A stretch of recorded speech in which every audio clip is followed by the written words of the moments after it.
welcome to Kate Angier's Book Reviews, the place where we shine a light on indie books and their authors. Today I'm going to be discussing Like Gilded Bones. Go ahead and check out the interview because in the interview it's a slightly longer interview than normal, and I tend to sort of go into a little bit more of my thoughts in more detail there.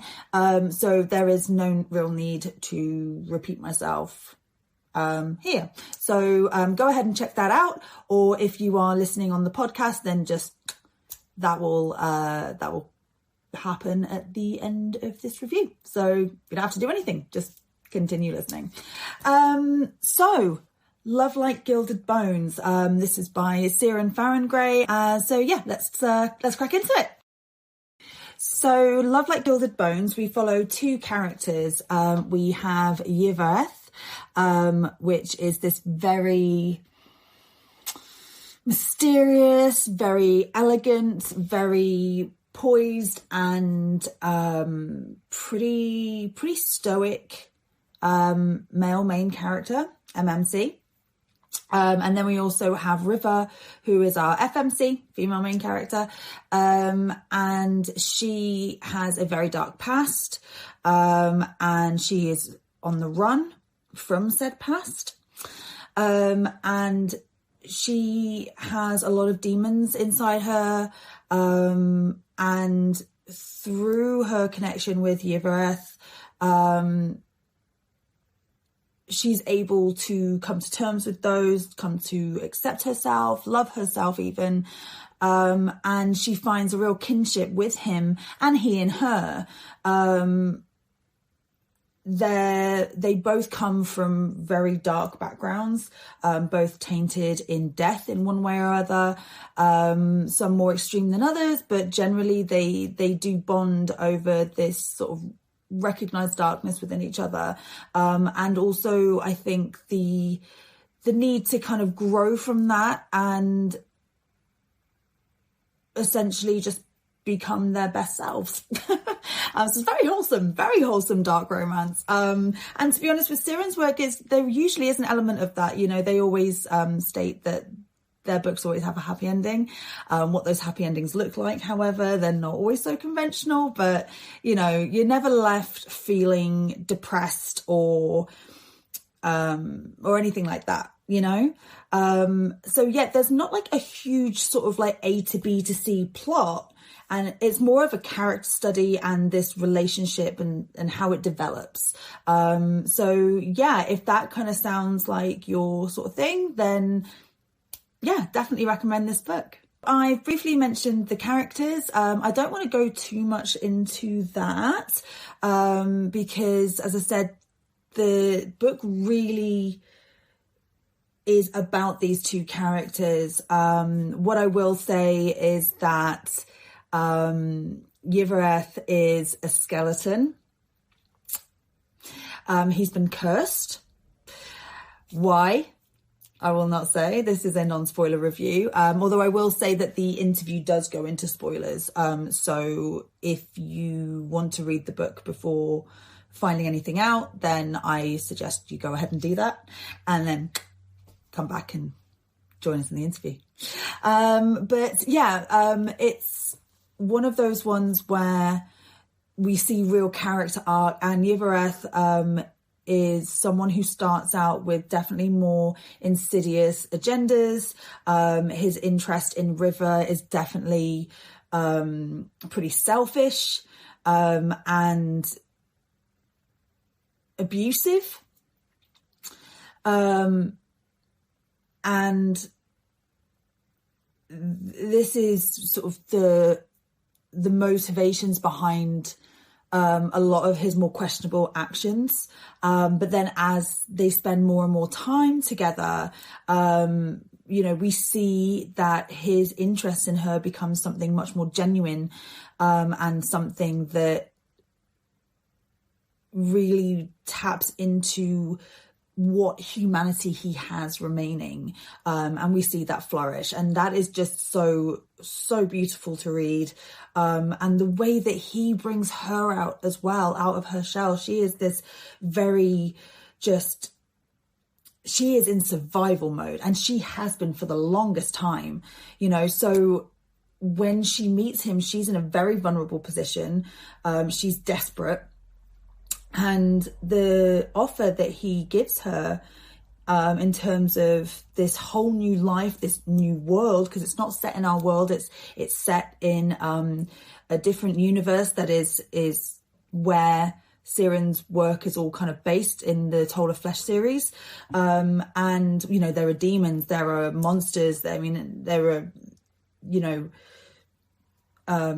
evil spirits and all kinds of things. Necromancy plays a really big part in Cyran's work. And this is another book that delves into that. And so he kind of sees this very vulnerable person. And although his agenda with her starts off one way, I think because he sees some of himself in her, it actually ends up going a completely different direction. And as a result, because of his attention and because of his understanding of who she really is at her core, she's able to accept herself and some of the things that she feels shame of. And it goes to some very real places. Please read the trigger warnings. Not just for the shocking taboo stuff, but there is a lot of real hard things in there to do with suicide and self-harm and things. And, you know, it's really beautifully handled. It's very respectful. So when I say heed the trigger warnings, I don't mean because it could offend someone, because I don't think it would.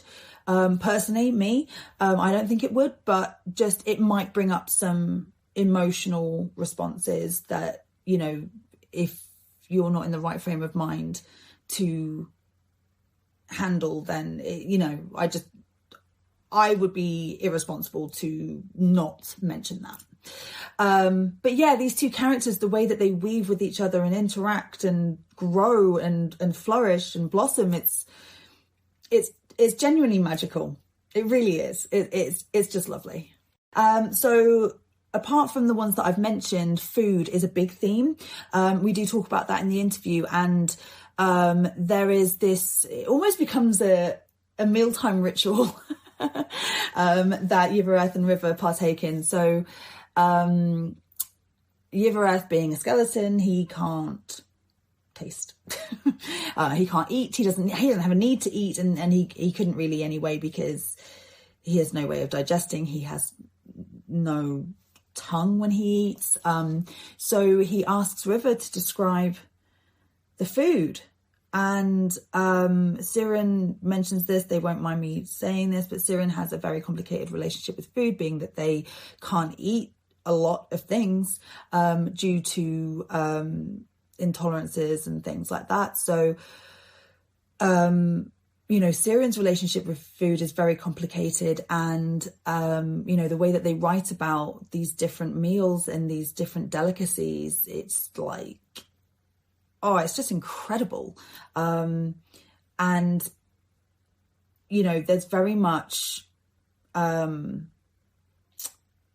similarities to like the types of food and like the way that they're presented, and the kind of level of decadency with these meals is very sort of on a par with the kind of food that Hannibal serves up in the Hannibal TV show, if anyone has seen that. If you haven't and you're not put off by body horror and extreme gore, recommend. It's great. But we're not here to talk about that. We're here to talk about this book. But yeah, that is very descriptive, and honestly, like, give us a recipe book, please, Cyran. Let's have, you know, Girl's Guide to Yrvaeth Cooking, please, because this girl, she hungry. Yeah, these meals are amazing, but, you know, more to it, there's a hunger with these characters. They are very much consumed by each other. And I think as well that the way that obsession and love and desire can be all consuming, you know, it's it really just, and it becomes a hunger.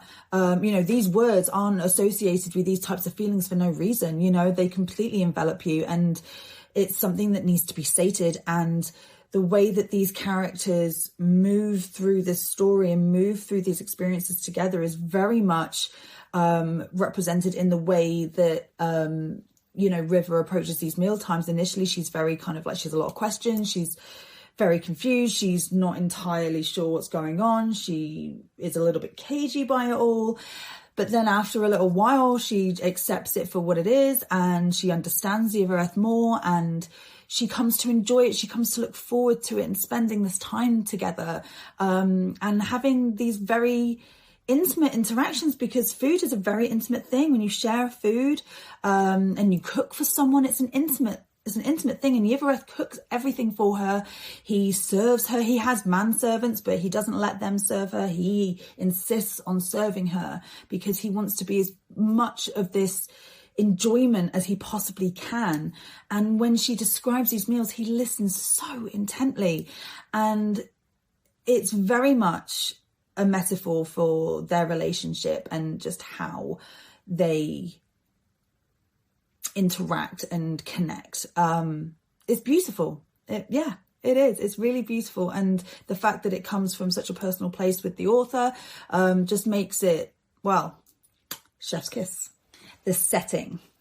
The setting is, gorgeous. It is a Gothic dream. This, I've read all of Cyran's work, and this is by far the most Gothic of their portfolio. And, it's set in this huge mansion. There are roses everywhere. There's an entire rose garden, and they go out at night and they look at the stars and the moonlight, and it's, and there's books and there's candles and there's a dungeon. And then he has these, like lurching henchmen and like manservants and things, very, sort of Gothic, kind of Dracula, kind of, Italian cinema horror from the 60s or whatever, and 70s and things, like it's very much evokes that very oldie timey. And the fact that Yrvaeth as well, because he's centuries old, and so he speaks in a very old-fashioned way, which is even more noticeable against River's more contemporary tongue. And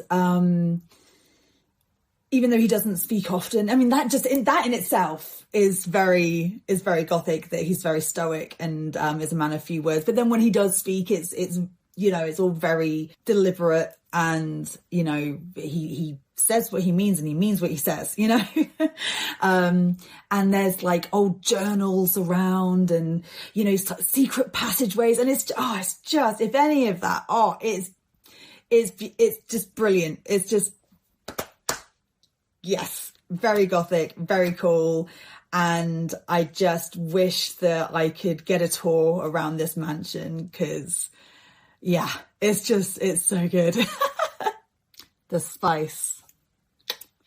Any dark romance reader knows that taboos like to be pushed, that things that happen in these books are not usually what we condone in actual life. They are a safe space to explore fantasies and enjoy some escapism. And that is absolutely the case with Love Like Gilded Bones. Cyran loves to push buttons and go to some very unusual places and delve into things that really, like, I don't really feel like many people have considered as a kink or as a sexual thing generally. But they have this really incredible ability to turn you on, wink, turn you on to certain things, and take you to places where you just never expect to be. And you're like, okay. And then you're like, that's hot. I mean, maybe it's just me and maybe I'm just deranged. I don't know. But, you know, Cyran's fans, me amongst them, do very much enjoy these scenes. And I think because they are kind of outlandish. And, you know, Cyran has clearly such a great time writing these. And, you know, you think about this book and, you know, spoiler alert, they do hook up. But it's like, he's a skeleton. How does that work? I'm not going to tell you. But yeah, questions raised for sure. Like, because I kind of knew where it's heading. It's kind of obvious where it's heading, especially because it's a dark romance and there's only 2 characters, you know, do the math. But the whole way through, you're like, how, does he, no. And it's very that until you get there and you're like, oh, okay. Okay. And, you know, and even the acts that they engage in and the things that he does to her, they, again, trigger warnings, people, read them. But, you know, there, you know, there is blood play. There's, you know, you know, there are just some words I just can't seem to say. Sadomasochism, BDSM, the extreme.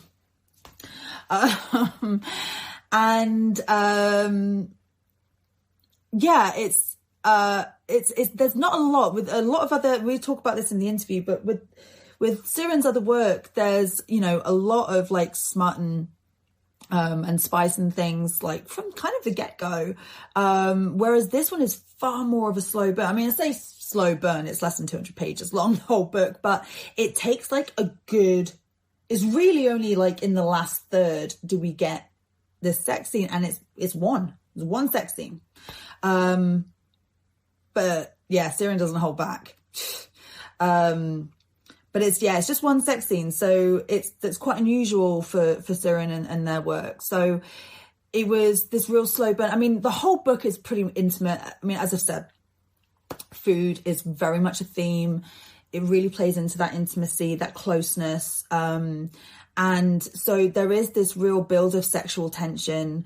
He writes her love letters, things like that. You know, he's very old fashioned in that way, being that he's like 200 years old.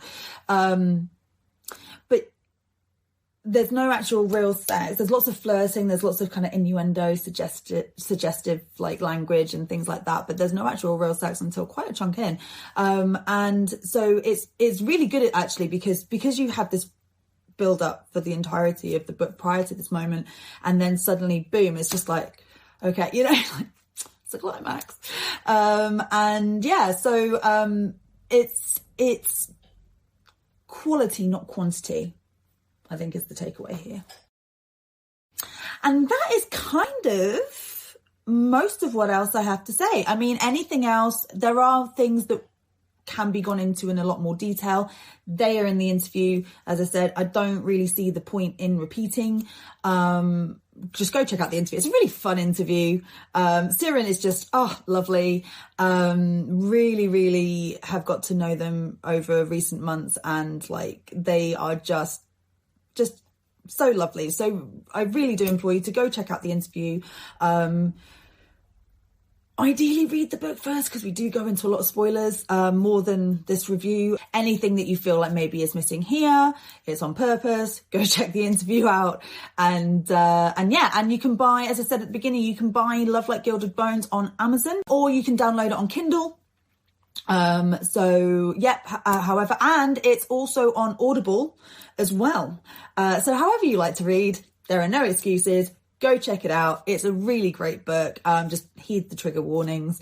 But if any of this sounds like it's up your alley, yeah, really great, really well written, really great characters, really interesting characters, a gorgeous setting, really interesting and intricate themes that play on a lot of different things that are very, very relatable, even though these characters and the setting are pretty unrelatable. I don't know, maybe you do live in you know, a Gothic mansion with, you know, lurching manservants and a stoic yet charismatic skeletal host. Who am I to assume? But chances are you're not, and you don't. So, you know, it's good that they have these themes and these things that are very relatable to a lot of people, because it makes the whole book and these characters very accessible. So yeah, enjoy. Love Like Gilded Bones by Cyran Faringray. Eat your heart out.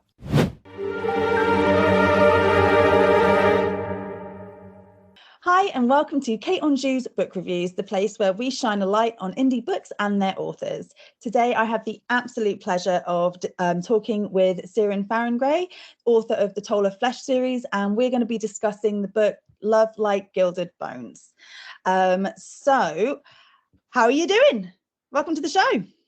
Hi, I'm doing great. Thank you so much for having me.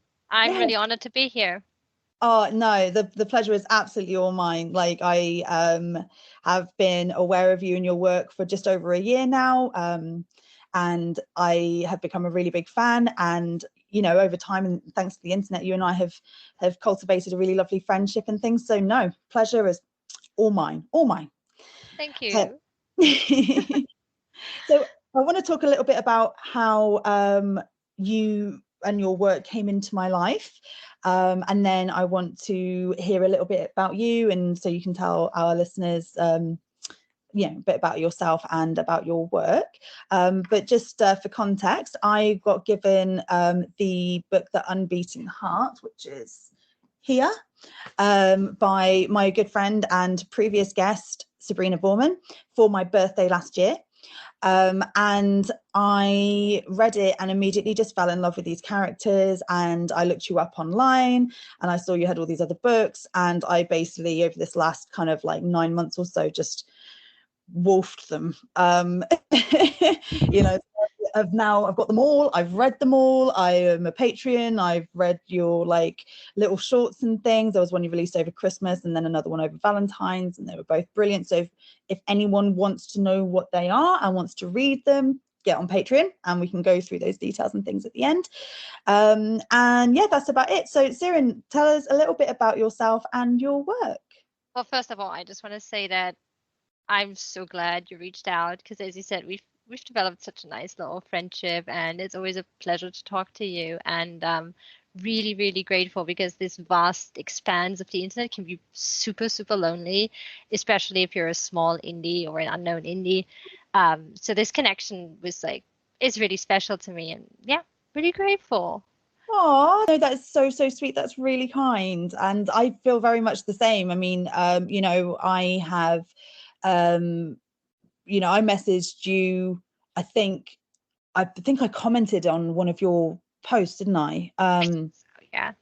And then it sort of like started from there, and then we've been DMing each other for a little while now. And like whenever you know, whenever we talk, it's always just such a positive experience. It's always, you know, it's always a very genuine like interaction, and it's always lovely no matter what's going on. It's always lovely to talk to you. So you were one of the first authors that I had in mind when I started up the show. And actually, little known fact, you were one of the reasons why I started this show. Oh my God. Thank you. Yeah. Because for those who don't follow Cyran on social media or anything, first off, do get on that. But also as well, not only just the amount of output that you put out, also, but just the quality and the sort of entertainment factor. Like, you know, the quality of your content is just brilliant. It's, you know, it's funny, it's inviting, it's, you know, informative about your work. It doesn't hold back. It's so original as well. There's a lot of originality to your reels and your content and things. And I would see how hard you work, and, you know, you're very honest online. You know, I feel like the person that you put out online is very much who you are offline as well. Obviously you don't like share everything, because no one does and no one should, I feel. But you know, what you do see is genuine, and you've never like made qualms about anything. And so, you know, when you put out things like people have pirated your work, and people, you know, and like you're not necessarily getting the recognition that you deserve for the hard work that you put in, and how great your books are. I was like, that's so shit. Like, and I want, and not just for you, but I am so lucky to know a lot of indie authors and self-published authors online. Like I'm so grateful for that, and the community. And it's so frustrating to see these really talented people put so much of themselves into their work, and then, you know, not get the recognition or the reward that they should. And so, not that like, I mean, God, I'm no like, you know, Jimmy Kimmel or anything like that, or anything remotely that. I'm not even like who's small and like, I don't know. I'm not remotely famous or anything like that, but it's just, you know, I do have a small podcast community of horror lovers and fantasy lovers that is different to the audience that maybe the people that I know in that community reach out to normally. And so I thought, well, I podcast, it's the one thing that I can do.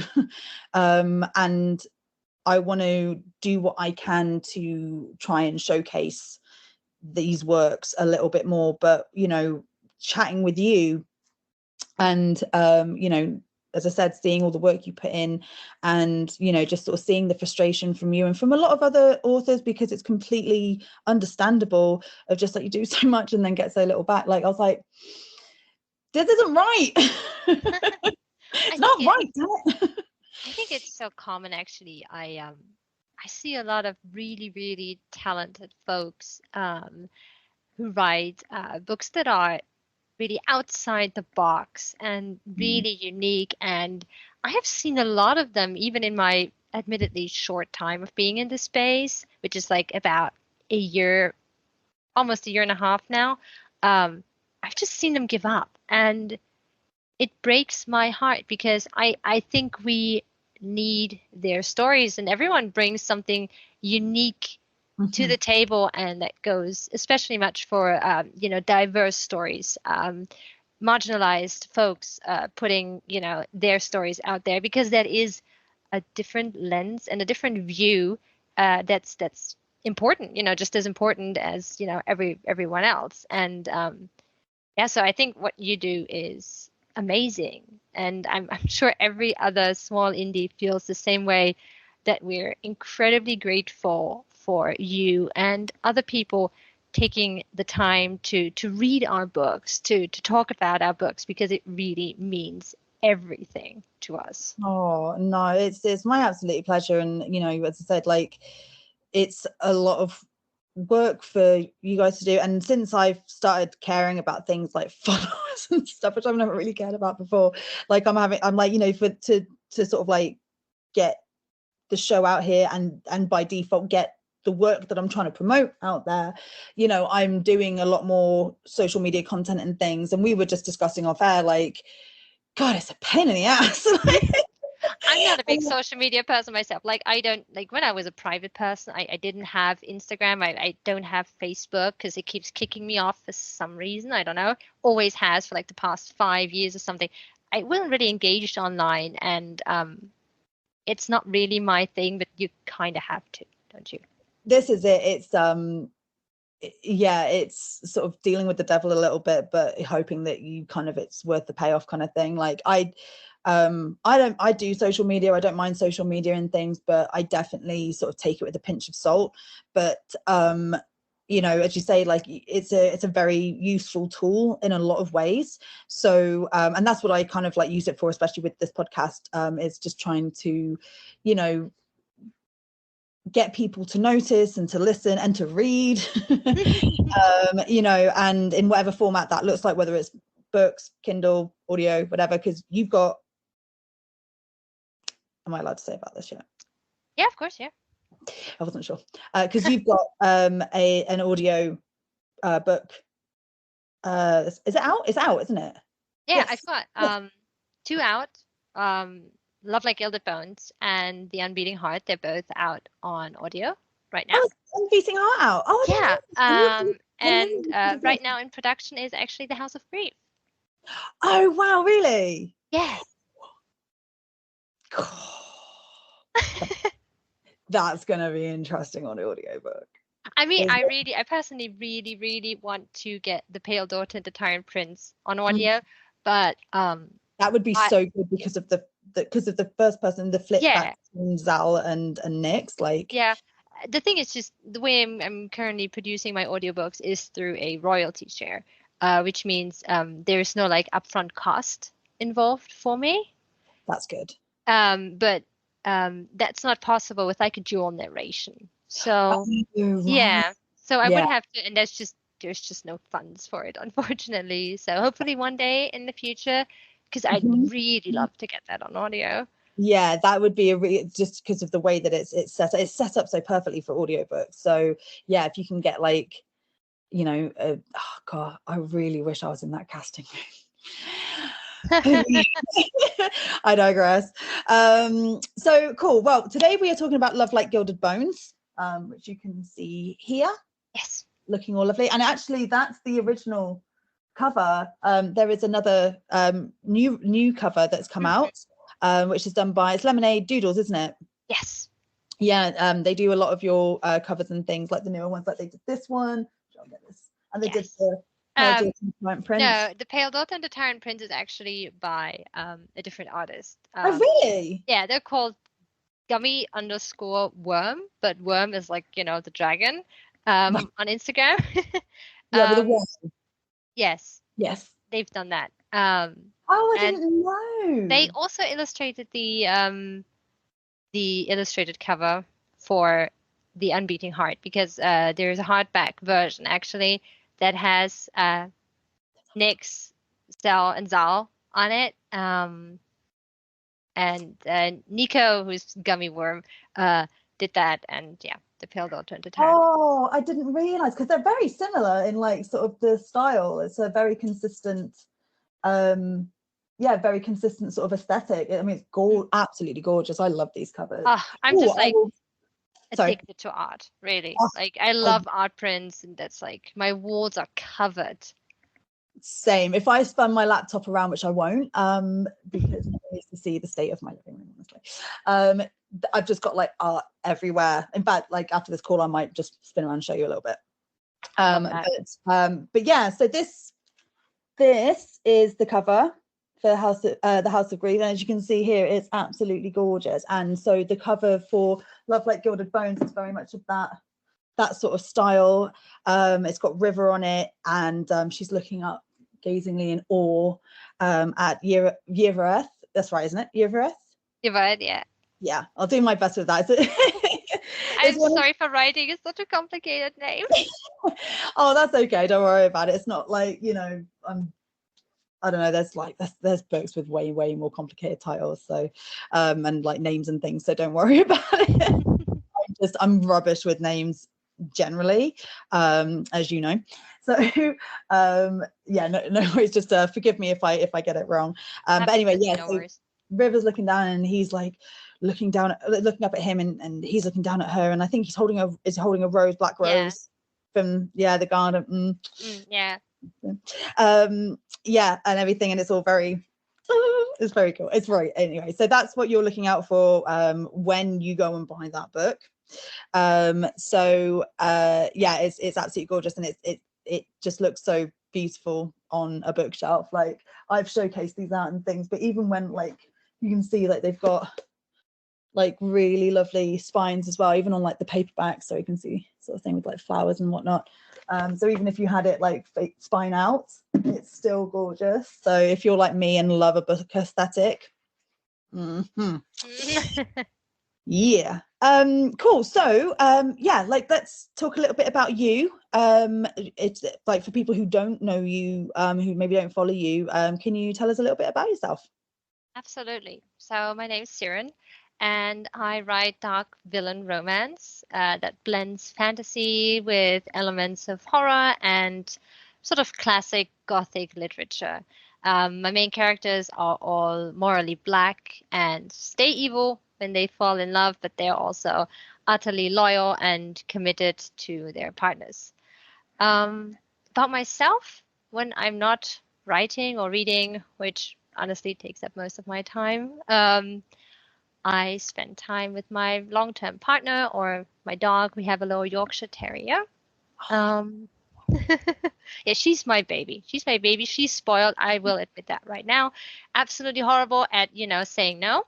Yeah, Love it. but otherwise, I have been a really avid gamer, like video games, since I was a small child, actually. I first played like my mom having me on her lap, and my mom was playing computer games back then. So that's a really big part of my life as well. And that's about it. Oh, I love that. Love that. Yeah, my kid's quite into gaming as well, like Oh, between really? me and dad. Yeah. And she plays like Spider-Man at her dad's and things, and she like, she so I will play like racing games with her. Mm.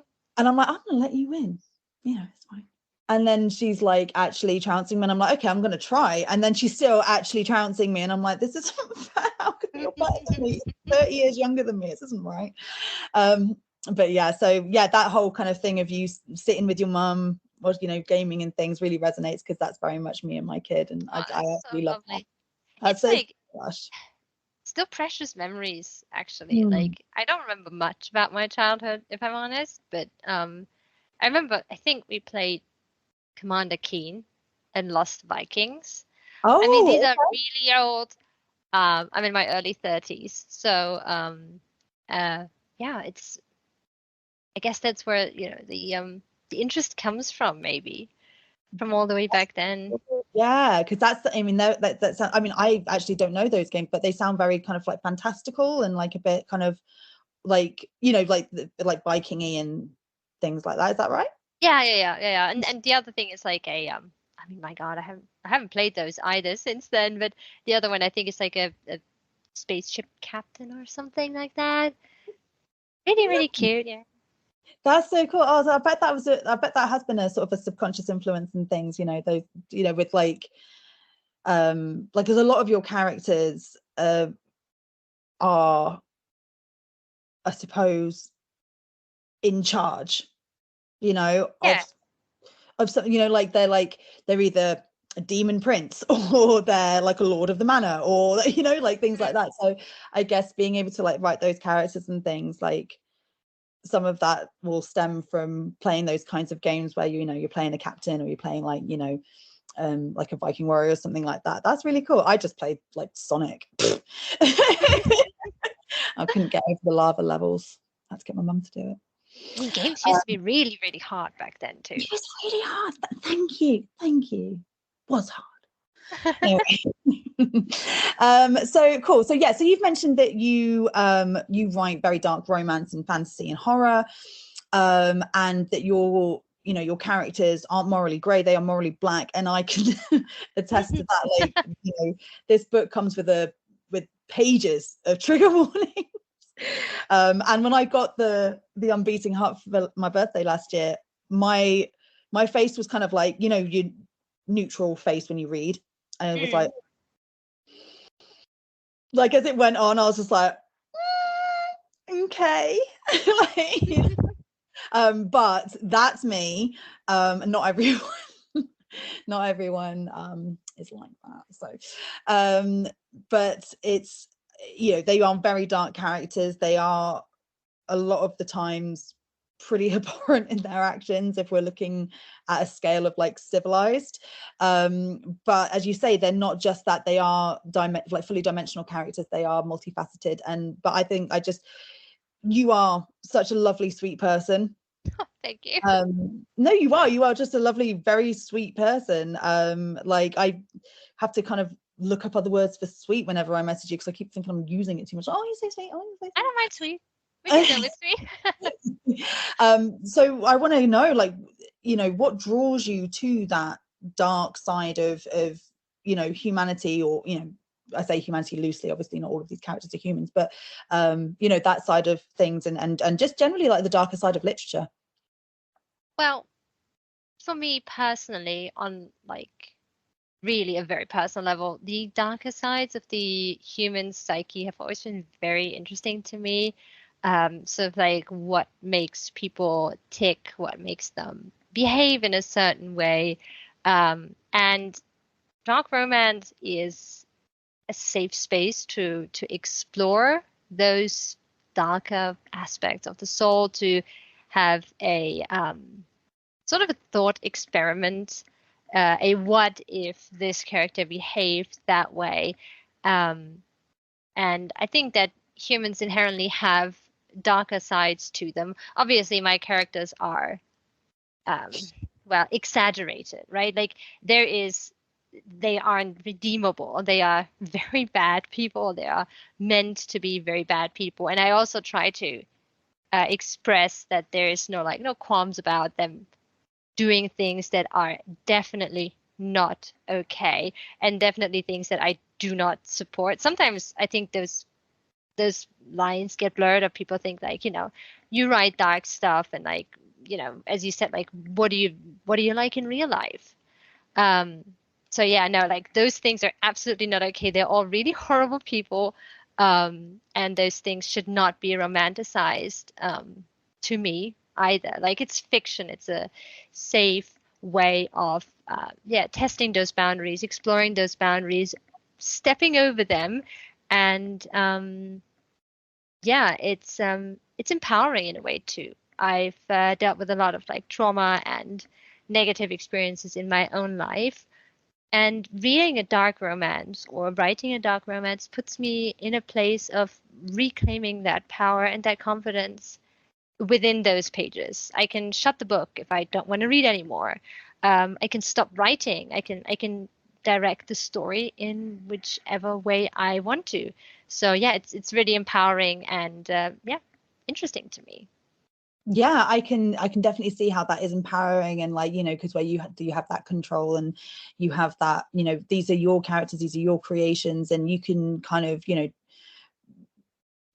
put them where you want, have these situations play out how you want and things. And I mean, I don't know whether this is anything that you've done, but I would imagine, like, for me, like, I would even maybe like, use that as a way to sort of, like, if I had like a terrible experience, I could almost write about that, but then sort of like right that wrong in a way.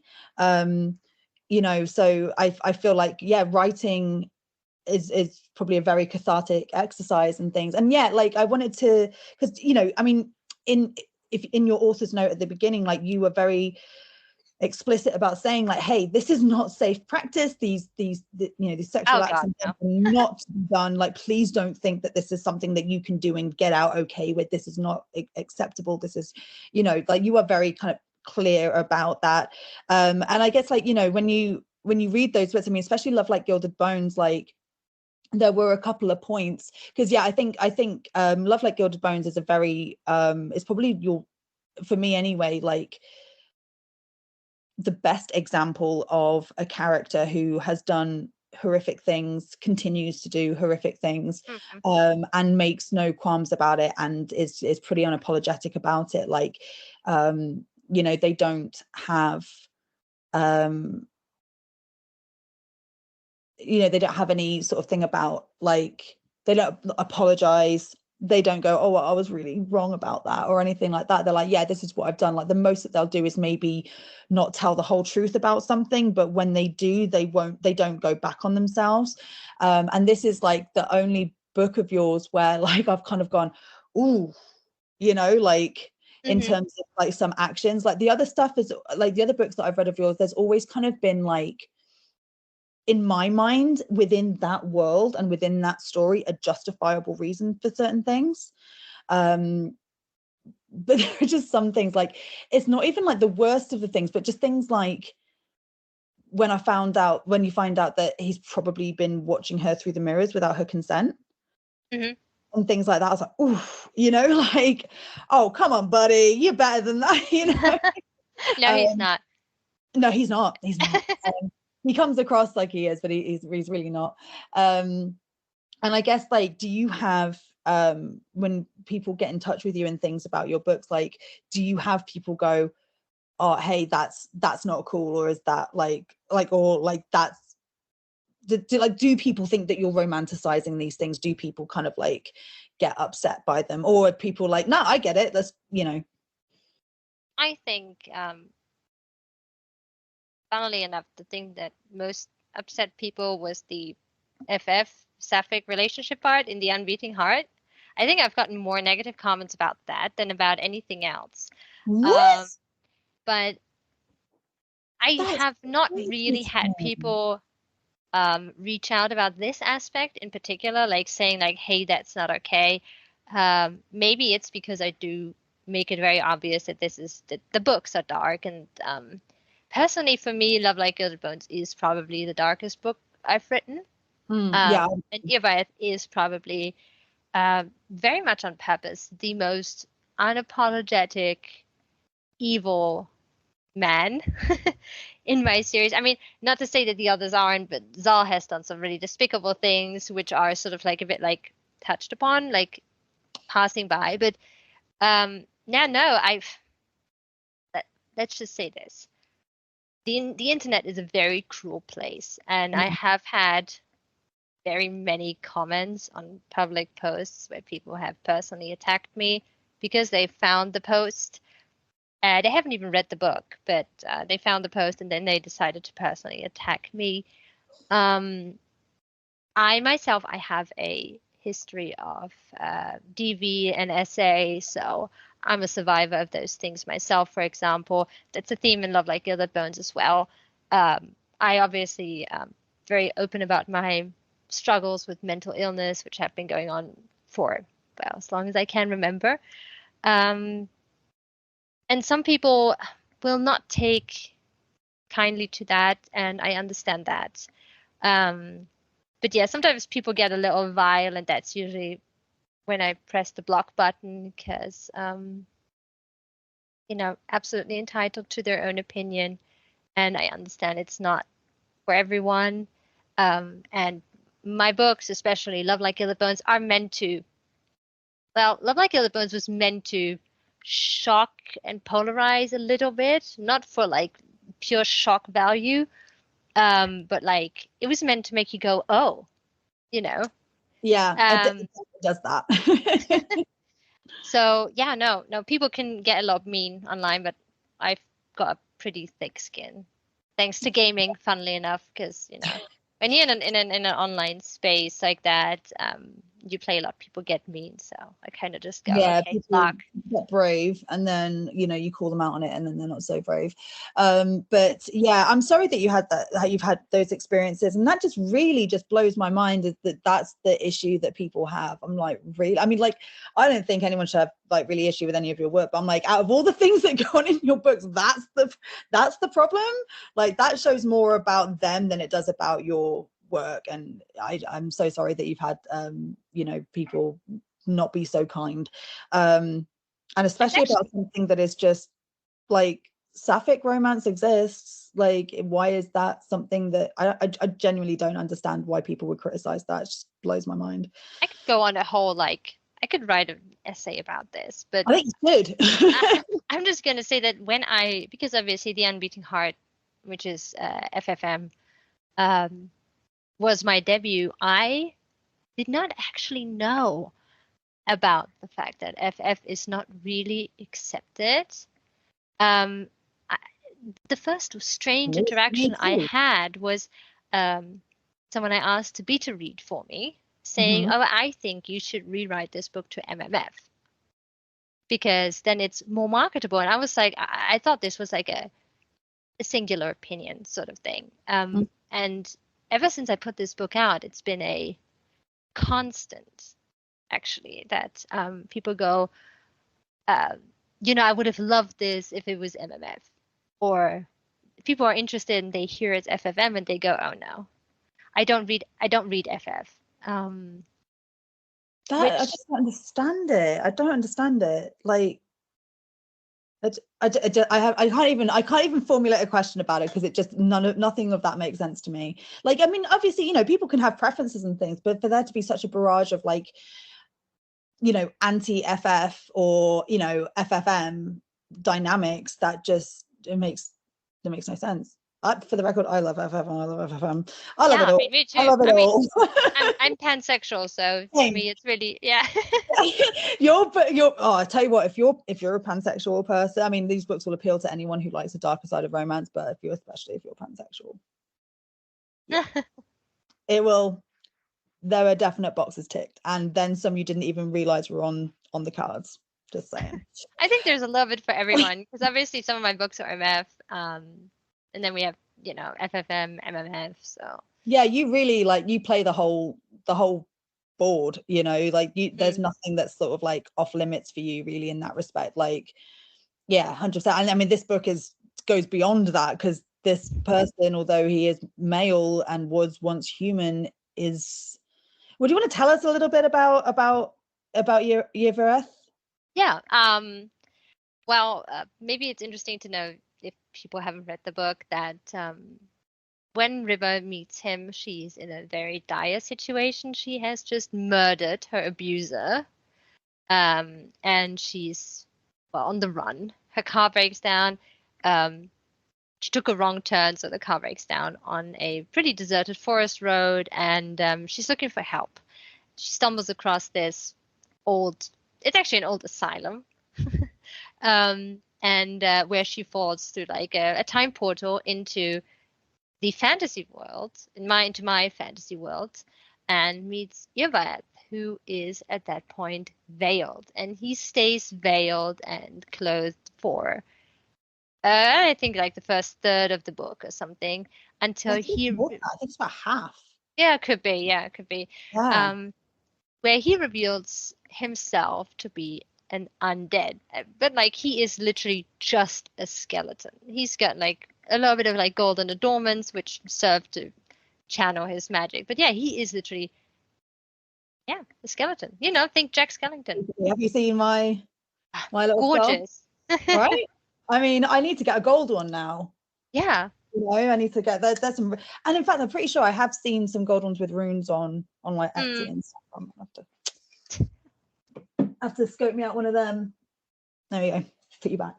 Yeah, no, and I knew already just from following you and, like, you know, seeing people's comments and things, and he has a bit of an online moniker of Bone Daddy.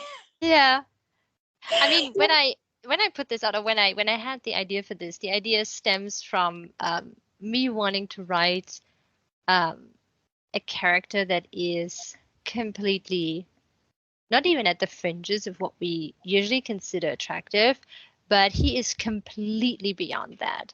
I wanted his personality to be the attractive point. Yeah, I wanted sort of like, how can I say this right? I wanted people to fall for the monster based on on his personality before they even know what he looks like. And that's a very demisexual sort of perspective, isn't it, in terms of like you could have that connection through personality and through like someone's aura, as opposed to just, you know, their physical attraction. I'm demisexual myself, so like so I think that's very appealing, and I think a lot of people, I think especially because people are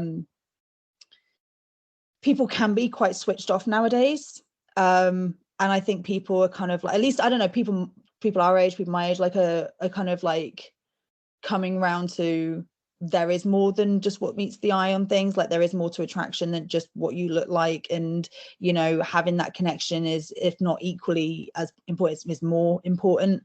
I think when you're younger, it's very easy to kind of go, you're fit, you'll do, kind of thing, and you kind of like ignore red flags, you ignore, you know, personality sort of mismatches and things, just because you're physically attracted to someone. Whereas I think, like, I don't know, maybe it's just because I've gotten older and I'm hopefully gotten smarter, that you know, you kind of realize, actually, I need to have those connections. And for me, even if I'm with somebody on a casual basis, I still have to have that mental connection, that like intelligent connection as well. Like I need to vibe with them on a, like, not necessarily an emotional level, but just at least on a mental level. Otherwise, like, I don't care like how good looking you are or anything else. Like if that's not there, then I just don't want it. So I think that this book is really good at appealing to that side of attraction. And he's definitely charming.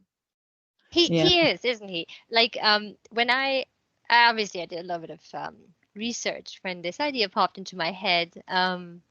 Is I have sort of a tendency to lean into necromancy because I think it's a really interesting subject.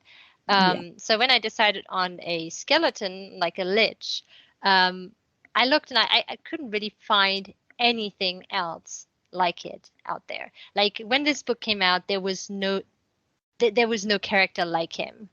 And I guess it was also a little bit about not only going outside of these beauty standards, but also defying them and really like pointing out that it isn't maybe that important how somebody looks, you know? Yeah. And as well, like, and I think as you said, you know, going so beyond the sort of normal conformities of attraction. I mean, not only that, but you're actually tapping into what we instinctively are supposed to be unattracted with, you know, as a, you know, naturally, like instinctively, we're not supposed to find the dead attractive, undead or otherwise, you know. So the fact that you have made this character, you've created this character that is an undead and a skeleton, doesn't even like look, it's not like, oh, he's a fresh corpse and he's just, you know, come back and he still looks the same, he just hasn't got a pulse, we'll just ignore that. Like he is a full skeleton, like there's no flesh, skin, eyes even, you know. And also typically as well, like, you know, we as people generally like soft like, you know, when you cuddle into someone, you know, you've like you have a cuddle and like, you know, it's a comfort, and we find comfort in soft things, whereas, you know, bones pretty hard, and you know, they're ridgy and it's rib cage and stuff, and there's nothing to, but River finds comfort in those things, you know, like she sees the beauty in him, and if anything, like because of the bond that they have developed over these weeks, like she actually, I think, like, you know, it's almost perfect. It's like for her it's almost perfect because he's so unlike anyone that she's ever met, and he's very much a balm that soothes her. And so as a result, like all of these things that we would maybe consider like wrong or imperfect or whatever actually are a real comfort to her, because it's all him. And I think that's such a testament to your writing, how when we get to the point, we've kind of gone along this journey with River, and so when we get to this point, like I say, about halfway through the book, like we're like okay, all right. Thank you. You know. Yeah, that was, I mean, that was very much on purpose. Like when the reveal comes, I wanted the reader to already have an emotional bond with this character. Having gotten to know him on an intellectual level, on the level that he is in fact a real gentleman. He cooks for her. He later on, he even writes her like love notes and stuff, and he writes her little letters, and he is very kind and polite, and he comes across as quite reserved. So yeah, that was really the I mean, the entire book is surrounding a theme of loving yourself and someone else as they are. Yes. Yrvaeth with, you know, being Bone Daddy, and I mean, I say it like it's funny, and it is in a way because it is a monster romance. It's sort of like, you know, a little bit quirky and out there, but it's also knowing that the parts about ourselves that we believe to be unlovable, unlikable, ugly, repulsive, maybe even to others, that they're not, that we can be loved just as we are, with even our perceived flaws, whether they are or not. It's the same with River's scars, with River's self-harm scars, because she panics when he first sees them because she has always been ridiculed for it, or people think it's ugly. And for the first time, he doesn't really put a judgment on it of beautiful, ugly. No, he says, you know, for me, these are signs that you are a survivor. Yeah, it The was a fact really that you beautiful bit of have been writing. able to carve these scars, Yeah, that means you're still here.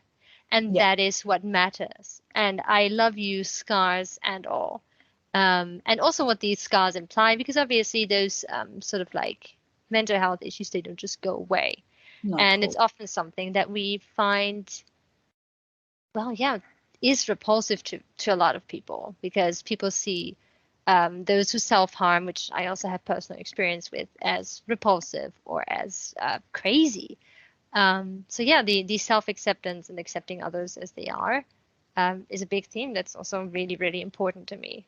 Yeah, and I think it's a very, if you can accept that about yourself and have other people accept that, then it's yeah, it's a very healing thing, because it sort of removes that stigma Yeah, from mental health issues and yeah, from suicidal tendencies and practice of self-harm and things. And none of that is something to be ashamed of. It's something to help, and like help as in help the person get better, not to hmm help them towards anything, yeah, but like help and support them, and to see them for what they are, which is the sign of someone struggling. And hey, maybe instead of judging, we need to reassure and support.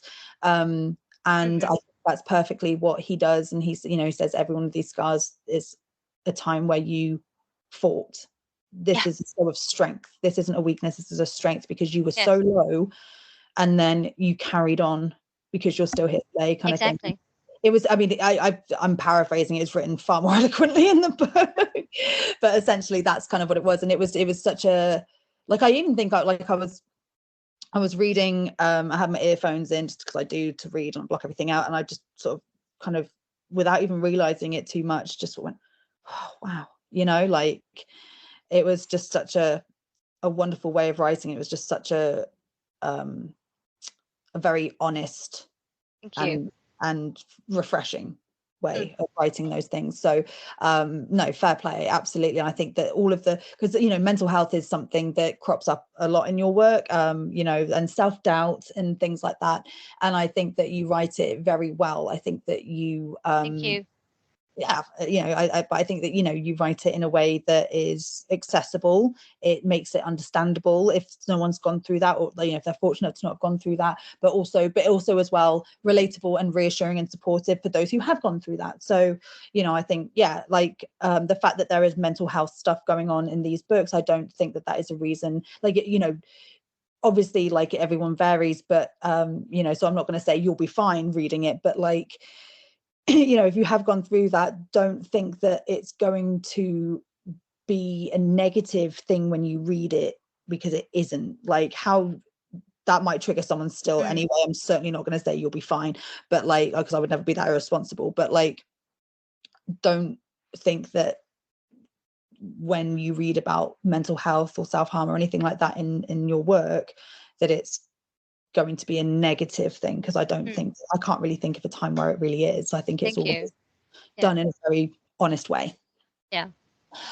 So yeah, so I think like as well, because we kind of touched on this as well, but I want to sort of expand on that, is why these characters who are, as you said, evil, do very unforgivable things, but why it's so important that they show tender emotions and things, in addition to their sort of more sociopathic tendencies. Like, why you wouldn't have, like, why so far you've not really written about a character who is just pure evil, like, that we've really gotten to know. Like, there is a character or two that crop up, obviously, but they're always kind of dispatched of pretty quickly. We don't get to know them as characters. If Mm. they are the characters we get to know, the ones that we follow, even the evil ones, they are, they do have like softer sides, and they do have more romantic sides. And I just want to know, like, why do you take that tact? Well, I think it's interesting because it's sort of a shock to our systems. Usually, when we hear about evil characters, it's very easy to distinguish ourselves. You know, we know that a good person, they care about their family, they love their spouse, and then we have the evildoer who raised the village, right? And we see them burning down the castle. And so it's very much clear cut. But when we see a villain being kind, tender, loving towards their family, their friends, their loved ones, their partner, whatever, it sort of blurs these lines. I think it makes one a little uncomfortable because then we can see traits that we ourselves have. Like we love our families. Like I love my spouse, I love my family, right? And this villain does that too. And then sort of maybe one gets the thought of, well, if this villain is able to have these positive emotions, then maybe I am able to have these negative emotions that they have. You know what I mean? Like, it's sort of like seeing that villains can also, like that they are also people, bad people, admittedly, but that there are common traits that we share, and that they aren't necessarily evil to everyone or from every point of view. Like, for example, if you want to take a different couple, Nyx and Zal from The Unbeating Heart or The Pale Daughter and the Tyrant Prince, they are bad people, but not to each other. Like if you'd ask Nyx, she'd see Zal as a loving, possessive, yes, but yeah, she'd see him as, in her mind, that's a good guy. Yeah. And I think that's this sort of dichotomy that's really interesting to write and for me to read about too.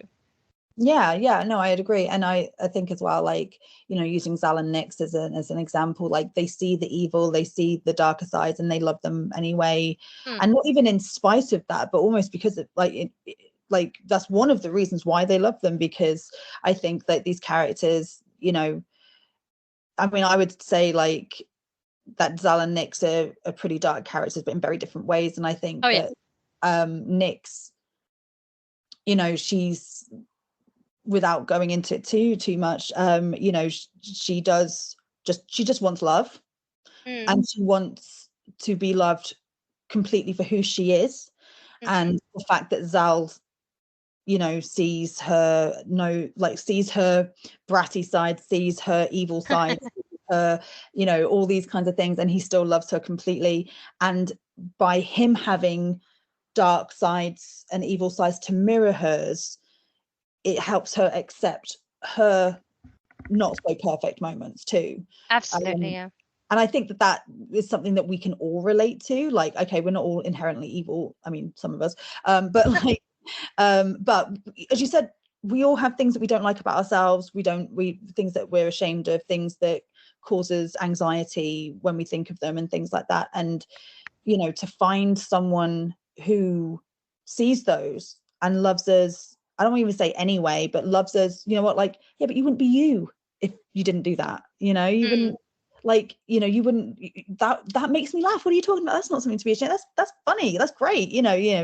And that kind of thing, like, is something that we all kind of, if we're wanting a partner, that's the kind of partner that we all kind of should aspire to, and we all kind of want.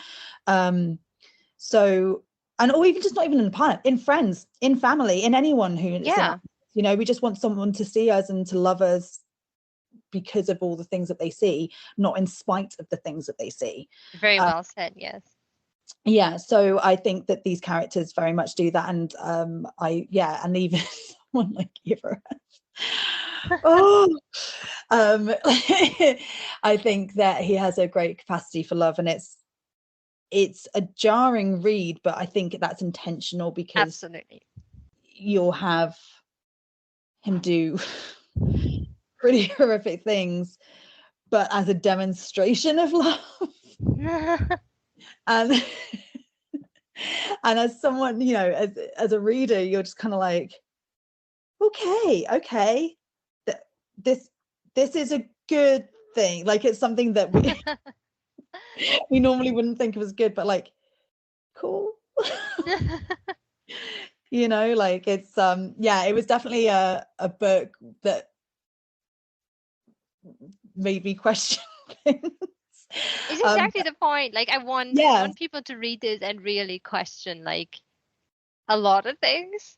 yeah, yeah. Like I That's recommend your work, but I always kind of I'm like, check the trigger warnings. You know, like don't just skip over them because you think you'll be mine. Check them because these books are very taboo, and you know, not everyone has the sensitivities for that, and that's okay. It's completely okay. it's so funny to me because I never really considered my books taboo up until recently when people started like saying that.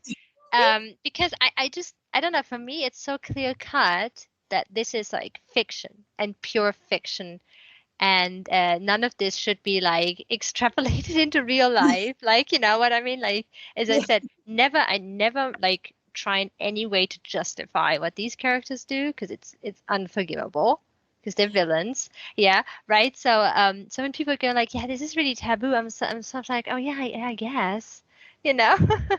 I think it's because as readers we're naturally wanting to endorse our MCs, our main characters.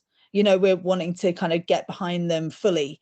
At least I do anyway. Like I find if I have a main character that I can't find any kind of relatability, like they're just, Oh yeah, no, definitely. I can't get behind them and I can't enjoy that story no matter how good the writing is, no matter how good the plot is. If I don't get on with the main character, at least on some level, I'm out, you know. And so for me reading it, I'm like, you know, loving these characters, and again it's about loving them for all of who they are, and some stuff it's difficult to love for everything because you're just like, wow, that's fucked up. Like, you know. But yeah, as you say, like it's not, you know, it's very clear, like it's fiction, it's not supposed to be, you know, justified, it's not justified, but like I think as readers we naturally want to justify it because we love these characters, you know, and sometimes it's really difficult to. Yeah, I think there's a lot of like books that are popular right now, especially in like contemporary romance, which I obviously don't write, and I have to admit I don't read much contemporary romance. I don't much of it. I read some, but not lots. But I think there are a lot of like also very irredeemable, like especially MMCs that are very popular currently in contemporary dark romance. So I think that's just generally, I think that's really like that's why, you know, it's dark romance. And it's all like it's a fantasy. It's much like some sexual fantasies that some people might have where it's really just the fantasy. Like it's just, you know, it's a thrilling thought, you know, but not to be translated. Yeah, Into like real life, yeah. you know, people have fetishes for CNC, and you can look that up if you don't know what that is. You know, and stuff like that. Doesn't mean to say that they would actually want those things to happen or Exactly, anything like yeah. Yeah, 100%. I get that. Cool. All right then. Nice. So sort of talking about dark romance and that side of you know things. Your books are very, I don't like to say the word smutty because I feel like it sounds a bit disparaging. Oh, I don't mind. Spice, smut, erotic, whatever. Yeah, they're erotic. They're very spicy. I mean, this is like 5 chili peppers out of 5, you know. And as I said, I've read all of your novels, and you know, this is the first one. So first off, there's only really one scene of a sexual nature, and the book isn't that long, so that's fair. But even in House of Grief, which is the same length, give or take, I mean, there's I think there's four or five in the House of Grief. Yeah, but for a book that's like 190 pages long, yeah, you still managed to pack out so much plot. It's a real talent, honestly. Thank you. And you know, this doesn't lack for plot. And like what you do as well is that you utilize sex scenes to further the plot and to allow a character to discover something about themselves. Like your sex scenes are never really like just thrown in. There's always seems to be like a purpose for them, which I really appreciate, because I feel like sometimes people and like sometimes authors can, and like, you know, to be honest, I've never come across that with indie authors. It's always been sort of like more mainstream authors, and I'm like, do better. But it's just like it's almost exploitative in a way, and I love the smart scene, but I need it to be for a reason. Like I get very sort of like dismissive and like, oh, like if it's just for the sake of it because you want to talk about someone's tits, you know, like, you know, like it's, for me, like I always appreciate when it's for a reason. But what I was going to say, sorry, getting that, is, you know, all of your books very much have a lot of spice in them, but this only has one scene, and it's about, you know, it's over halfway through that we get it, and it's a very, you know, very much a slow burn, and it's not boring. It's a wonderful build-up of emotional and sexual tension, and like the payoff is like, you know.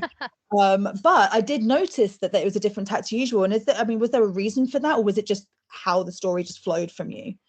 Well, a lot of things in my books, I don't really settle on that sort of thing beforehand. A lot of how the relationships develop depends really solely on my characters. I sometimes joke and I say I'm, you know, possessed by those characters while I write the scene. Like they speak through me more than I make them do things. A lot of writers have said this who I've spoken to. It's actually incredible. It's very nice when it works. When they don't want to talk, not so nice. But yeah. But yeah, no. For example, my other books, it's just the amount of spice scenes and how fast or how slow they happen. It really depends on the personalities of the characters. Yrvaeth in Like Gilded Bones, he is a very reserved man. He's a very private man. He has also been alone and emotionally isolated for a very long time. So for him, it doesn't really make sense to want that very soon, especially also because he admits that he is self-conscious and insecure about the way he looks, because the other people who have seen him like this, like, you know, full skeletal, they were shocked, they were repulsed. They might have liked him before the veil dropped, but they didn't want anything to do with him as soon as they saw what he really is. So for him, I don't think he would admit it, but I think he wanted her, or was maybe a bit afraid that she would react the same way. So he took his time, and obviously, spoilers, you know, he had originally planned to use her for his ritual to free himself from what the curse that binds him to the mansion. Yeah,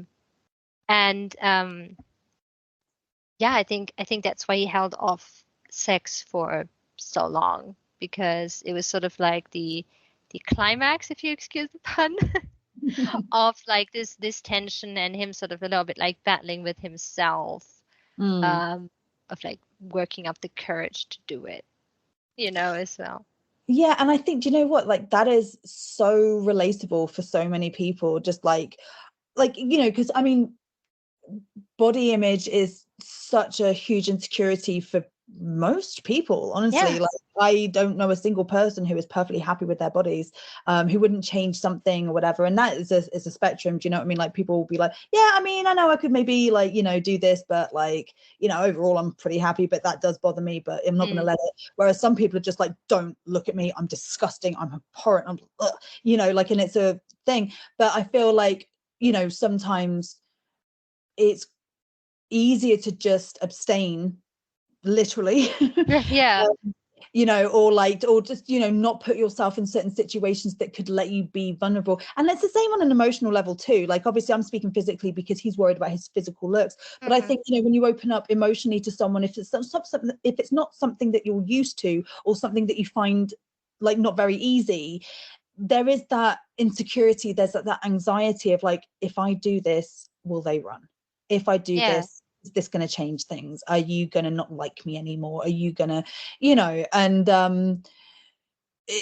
I think that is such a huge, like, relatable topic for people that I think, to be honest, that is when I really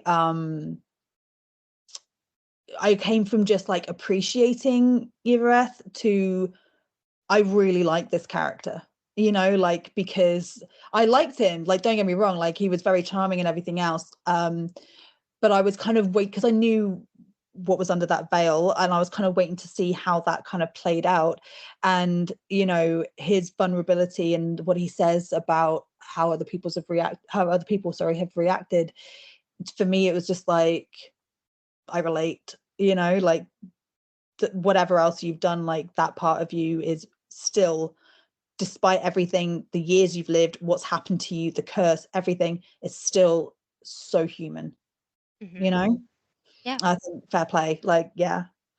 That ties in with what I said earlier, which like is like giving villains very human, very relatable traits that sort of like make the reader connect, while still, it's a bit of like a tug of war then, between like a bad person, but also they have these relatable parts, and it's a very interesting thought experiment. Yeah.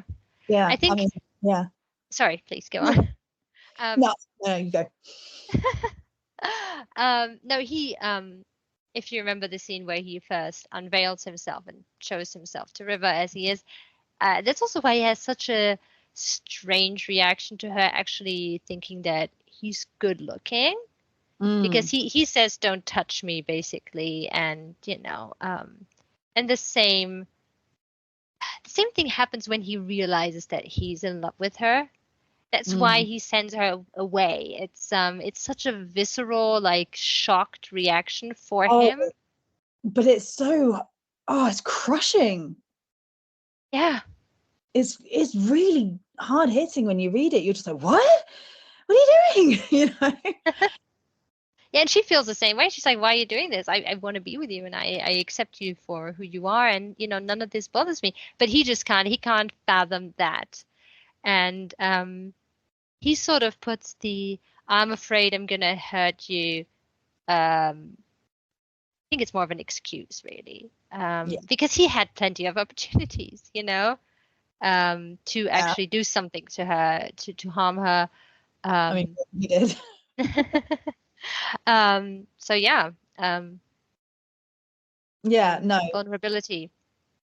No, definitely. And yeah, it definitely is a very interesting character read, and tug of war is absolutely right, I think, but in a really good way. So okay, so talking about him, like, personality traits and singular tastes aside, I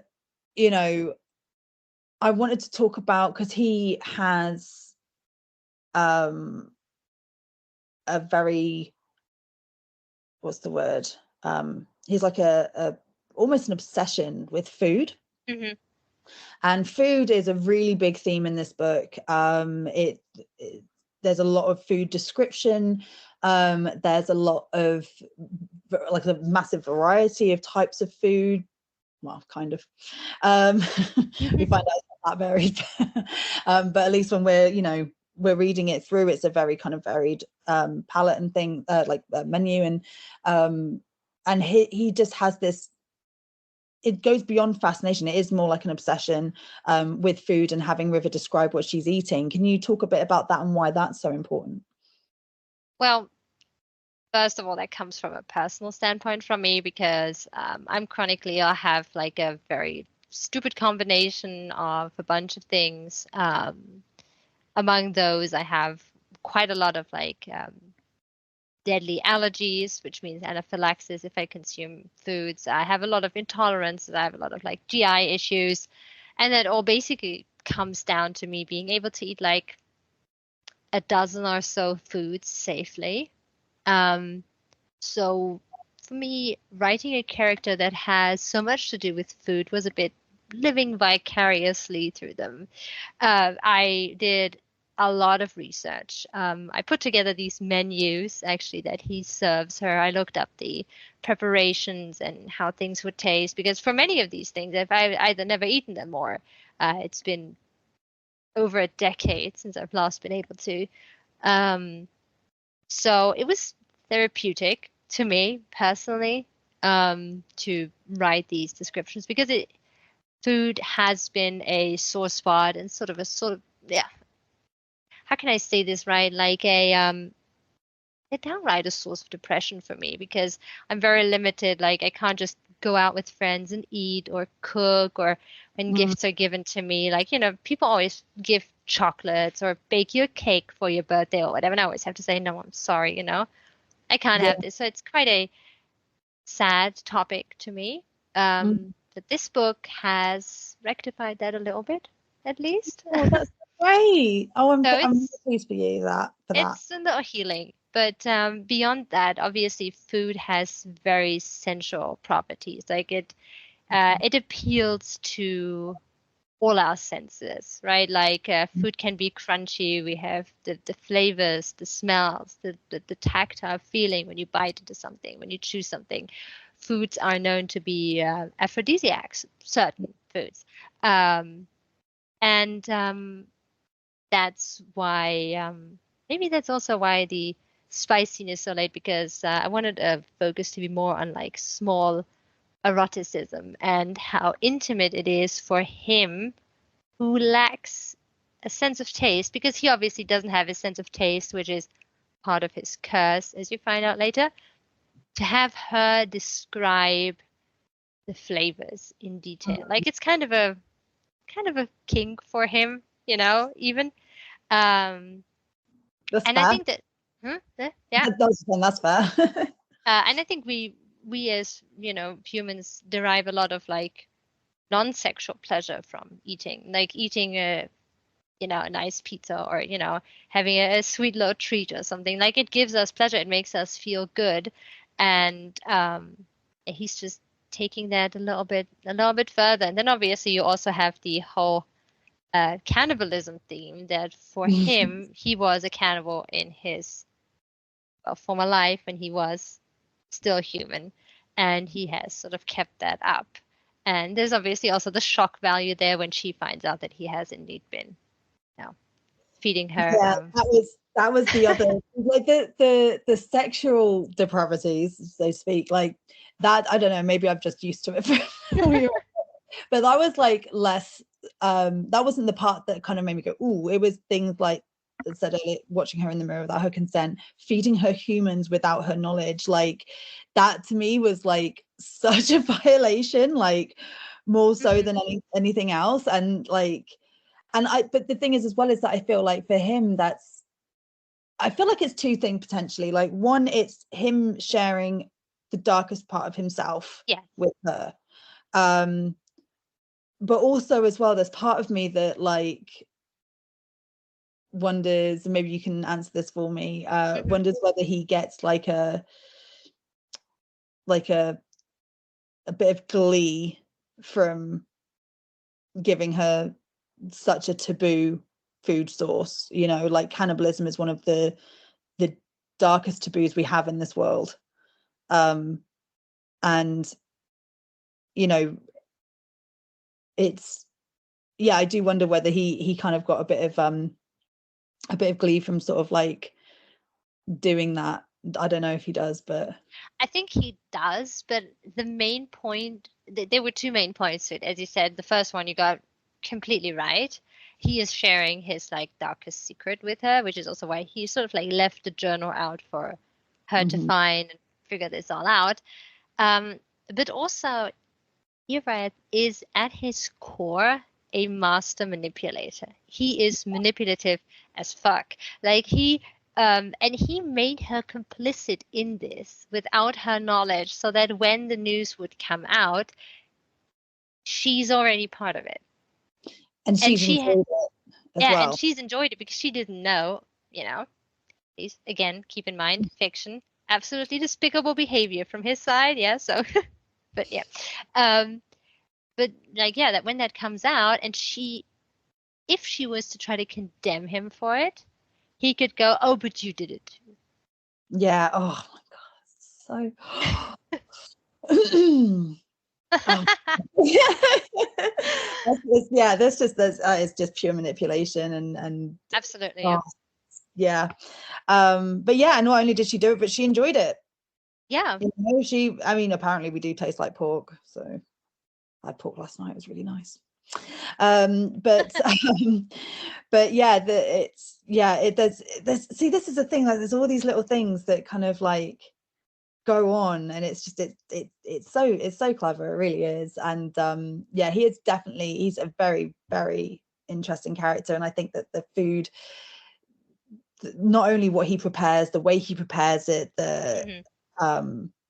the care that he takes, he doesn't let anyone else serve her. I think you're right, it is definitely like a slow burn eroticism. And yeah, food is it's a very sensual thing. It taps into our basest desires. And you know, even if you just think about, like, you know, people using whipped cream and chocolate sauce during sex, like that's still the thing. It's like, you know, and I mean, even if you think about, like, you know, if someone's out at a meal or been cooked for at home or anything, and you know, they really liking what they're eating, like the noises that you make, like, take it out of context, that could be sexual, you know. Absolutely, yeah. You know, so it's I think it works really well within the context of this book. And on top of that, it's given you some healing on it, so that's an added bonus, which I'm very glad about. But yeah, no, I think that's all really, really interesting for sure. It's also sorry. No, it's also okay. how he shows his affection, because he is a skeleton, he obviously lacks facial expressions.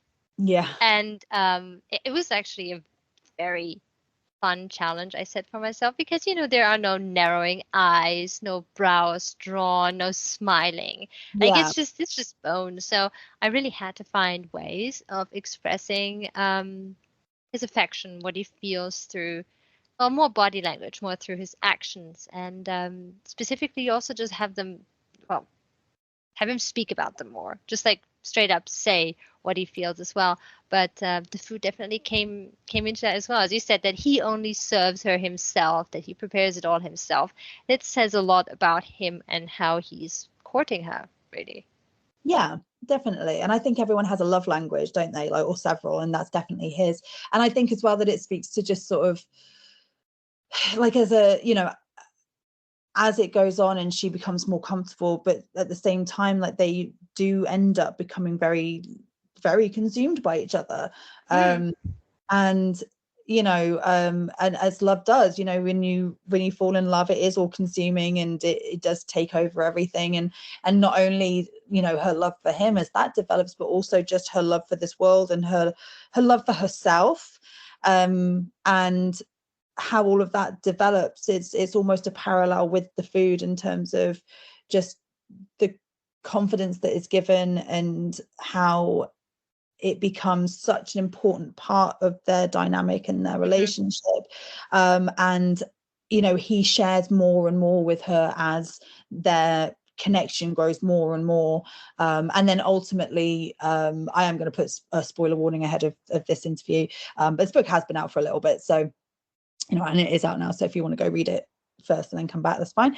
But you know, eventually he does, you know, during sex, he feeds her a part of herself, And a little nibble. A little It's a little slice, you know. just see if you like it. But you know, I think that, you know, is very literally the climax of the darkest part, not only of him, but he takes it from where she has taken out the darkest of her feelings on herself, and he's sharing the darkest part of himself with her darkest part, and coming together, no pun intended, coming together in this way where he's sharing that with her and letting her experience that. But yeah, do you know what I mean? Like, I'm Yeah, going absolutely, yeah. you know what I mean? Very much the purpose, yeah. Yeah, and I think that I think that if he was just a cannibal, you know, and he was just whatever, and that was just something that he shared with her, then it wouldn't have the same poetry as if, you know, you go through with all of this food and this build up and this this seduction through food to this culminating part at, you know, at the end. And then after that, that's when all fucking hell breaks loose, kind of thing. So, you know, it's literally that tipping point where they're both realizing the depths of what they feel for each other, for themselves, and, you know, everything that surrounds that. So I think that you need to have those moments with the food, with you know, sharing of that meal in the best way that they can, with her describing it and her enjoying it and things. And yeah, I think it works perfectly. Yeah. So I also just wanted to talk about as well, like, because you said before, like, you know, finding challenges with how to express himself because he doesn't have expression. So like, tell me a bit more about that. Like, what was that sort of process and the challenges within that? Well, as I said, I had to look for alternative ways. So, because he is very much an acts of service, love language kind of guy as well. So that's exactly where the cooking came in a lot. And it was the little touches, you know, it was the caring for her, making sure that she's healthy, that she's like overall like comfortable. Which was something that he did very much from the start. And then obviously I also gave him like glowing eyes, because he doesn't have eyeballs anymore, naturally. So those also indicated his emotions a little bit later on. He let that show a lot more, obviously, once he opened up. And then, you know, for example, like blue was sad, you know, green was sort of like his normal state. Yeah. And I think that's I think it was super fun. I miss writing him quite a lot. So maybe I'll revisit those two at some point, because it seems to be a bit of a setup that there's going to be a bit of a crossover. Okay, I'm going to be completely entirely honest now. My novellas, which are standalone, obviously, some of these characters you will see in the trilogy, the completed trilogy, because The Unbeating Heart is obviously the first book. It was my debut. And some of these novella characters you will meet again in the second and the third book. Yeah, so that's that. Okay, cool. Cool. Right, so yeah, okay, cool. No, that's so I'm just very excited. That makes me excited.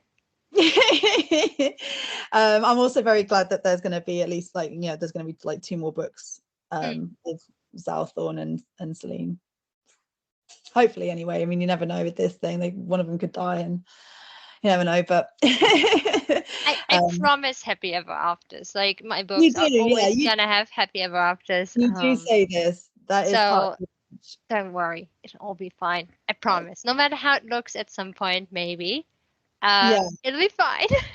Because, like, I'm not gonna lie, the end of The Unbeating Heart, I was like, you can't stop there. What the fuck? Like, I was literally like, the only way I can like akin it is to when I was, I don't know, like 11 or 12, whenever it came out, was The Lord of the Rings, watching Fellowship of the Ring, and then it just ends, and I'm like, you can't stop there, you know. Like, I'll take that as a compliment. Yeah. Oh no, do. I was just like, no, I need to know. No, are they okay? Please let everyone still. But she didn't mean, like, they didn't mean it, like, you know.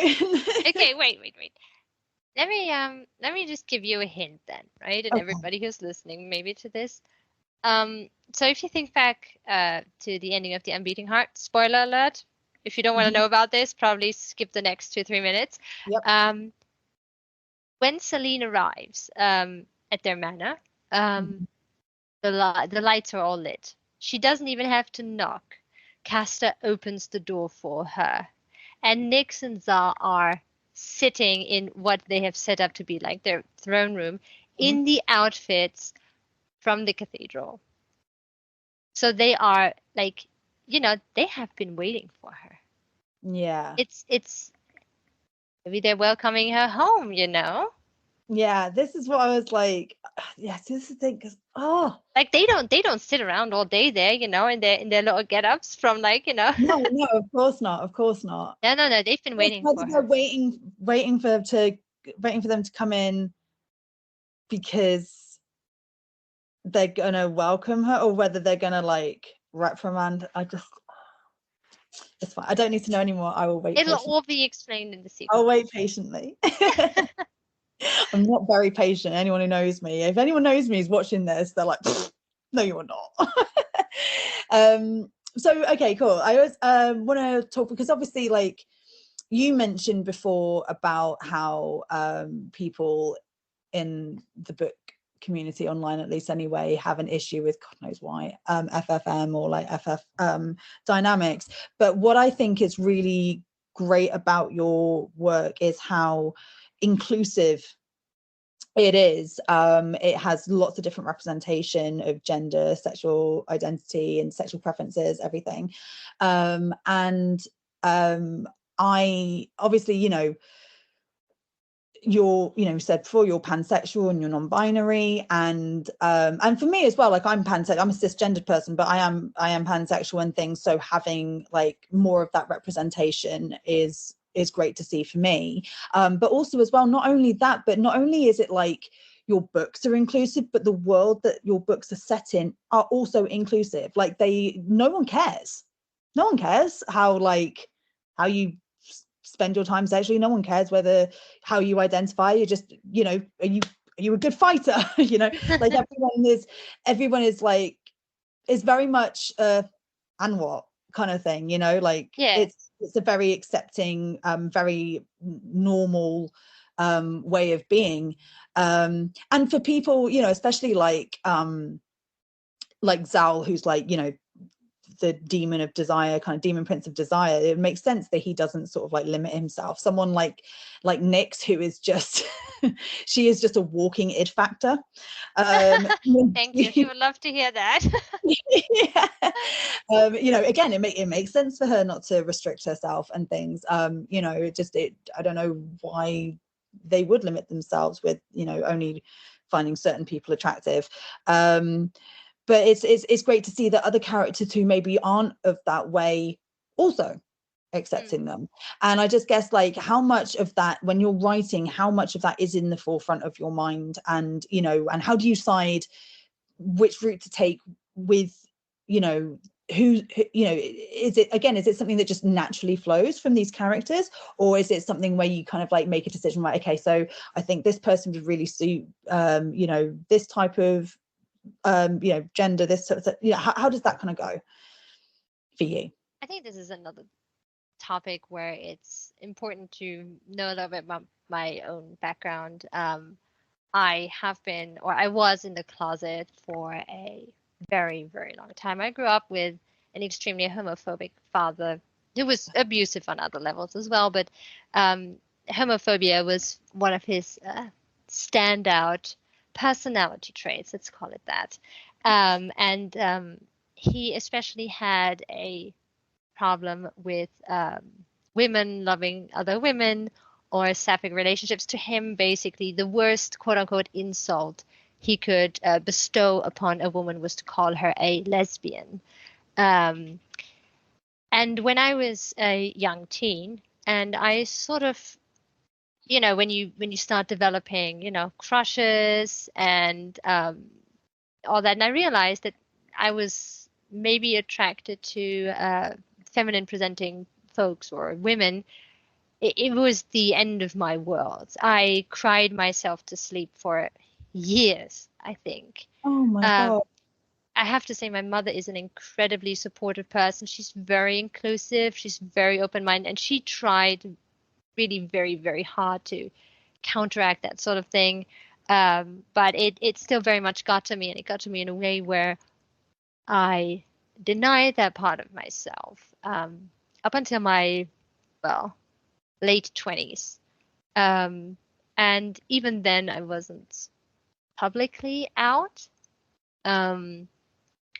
So when I started writing my debut, The Unbeating Heart, which obviously has Celine as the main character, it was, to me, it was a natural thing. Like, I wanted my world to include all kinds of like sexual orientations and genders. And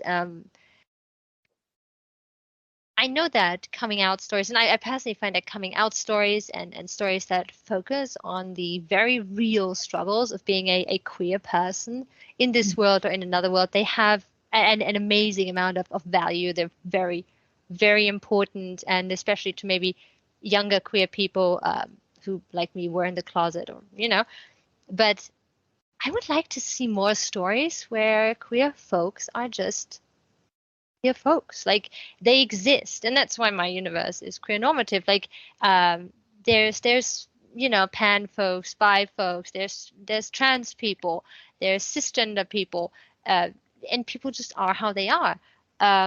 Celine herself helped me a huge amount to like come out in public, because I knew that if I was going to write this book and if I was going to publish it, I would be out.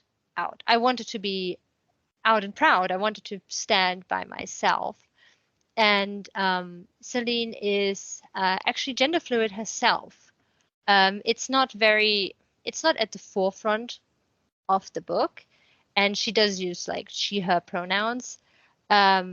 But she is definitely a gender fluid person, and varies a little bit in how she like visually expresses herself, because you know she does enjoy wearing more masculine clothing sometimes, and obviously that is also something that is different from like queer person to queer person, how they express themselves, which pronouns they use. But yeah, it was natural to me. And as for the orientation of my characters, they kind of dictate that.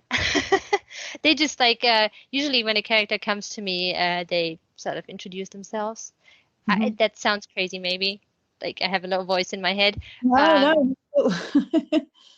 But yeah, like they introduce themselves and they just go, yeah, hi, I'm, you know, this is I'm River. I'm bisexual. Or you know, Zal, for example, he's obviously pan, and he's also demisexual, which I am myself. Which I thought was an interesting dichotomy, because as a demon of desire, he's sort of like expected to, you know, fuck a lot. And he's just gone against that because he needs an emotional connection to feel that attraction. Yeah. And I thought a demisexual demon of desire, and I was like, hey, okay, well, if that's how you are, Zal, then you know that's how you are. So that's how I wrote him.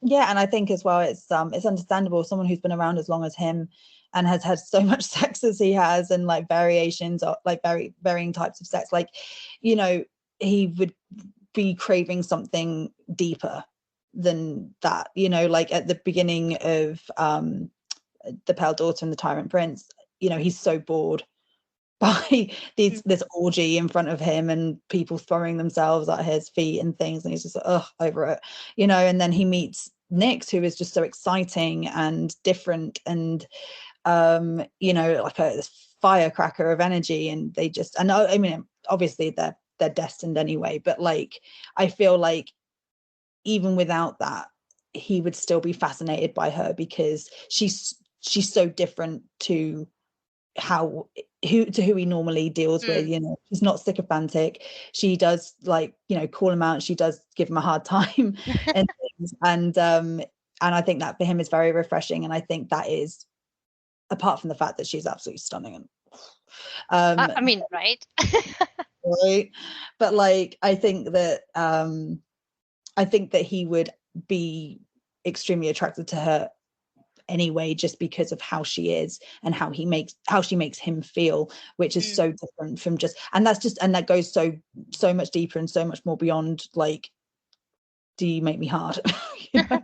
Yeah, no, definitely. I think that Yeah. asexuality, which obviously being demisexual is obviously under the umbrella of asexual, and it just doesn't get a lot of rep in romance books, especially.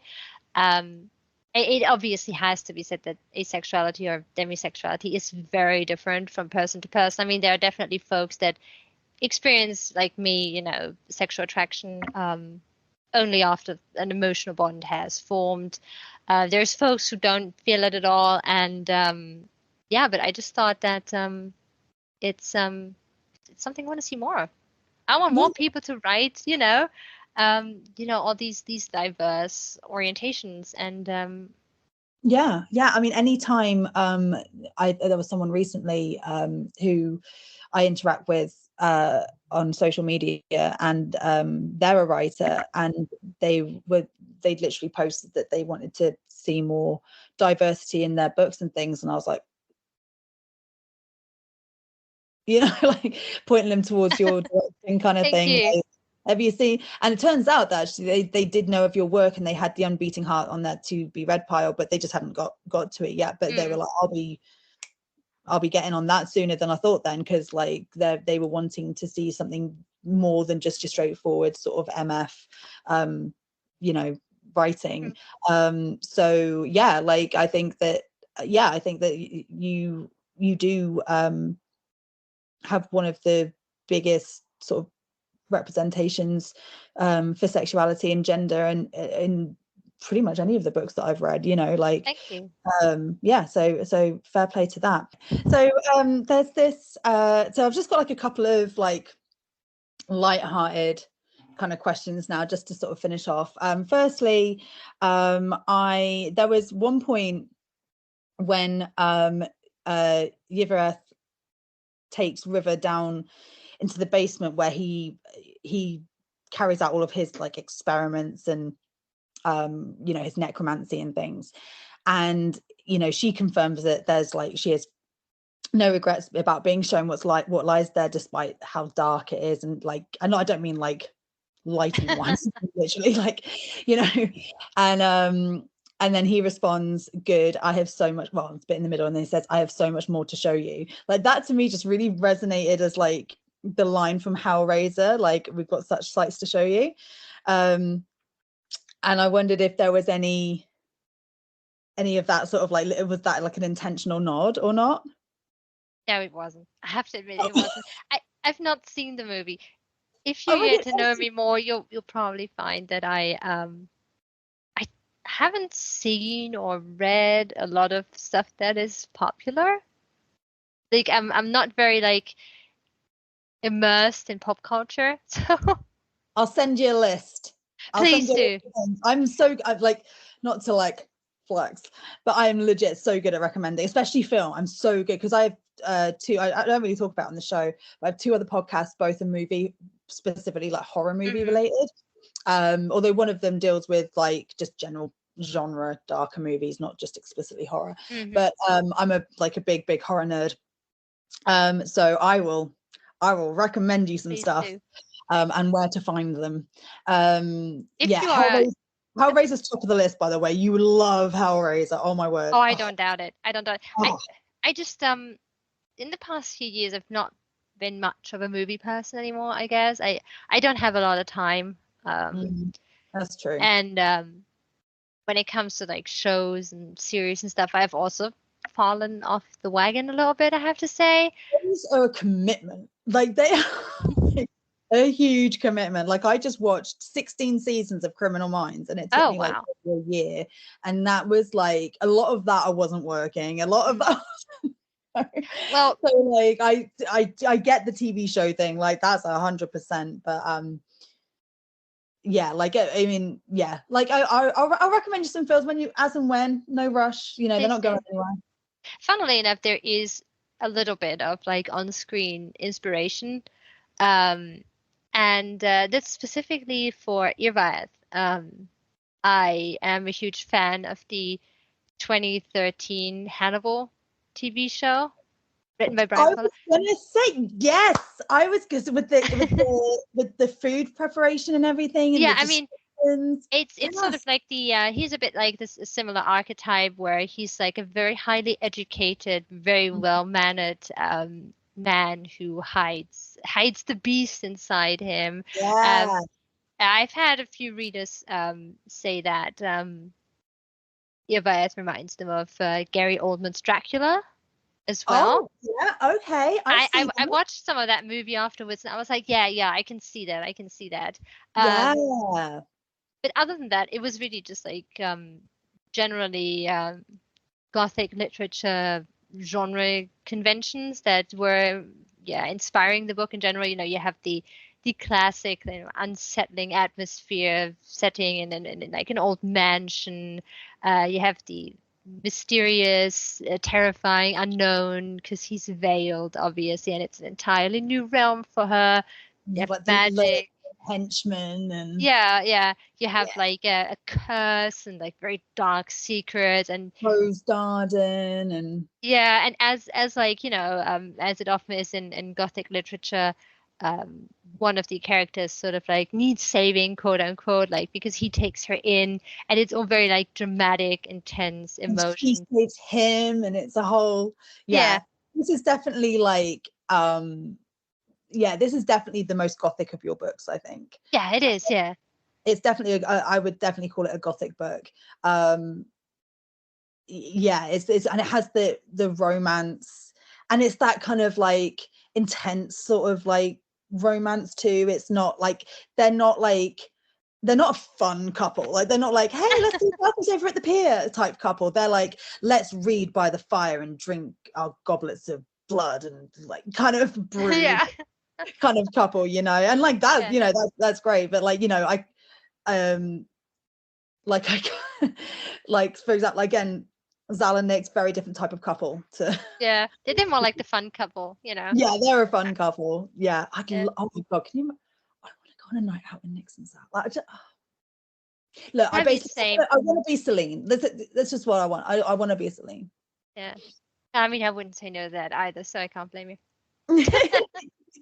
The other parallel as well, which I've mentioned to you, and again, you said that you hadn't seen it since child, is I get very much Beauty and the Beast vibes from this. Like a lot of the setup and a lot of the imagery is very in line, and that's not that I mean it's also very different in a lot of ways, but like the themes and things about it, I would recommend that you watch Beauty and the Beast because it's a great Disney film, but also I should like probably watch it I again. I think was like, I don't know, maybe I think 6 or something when I.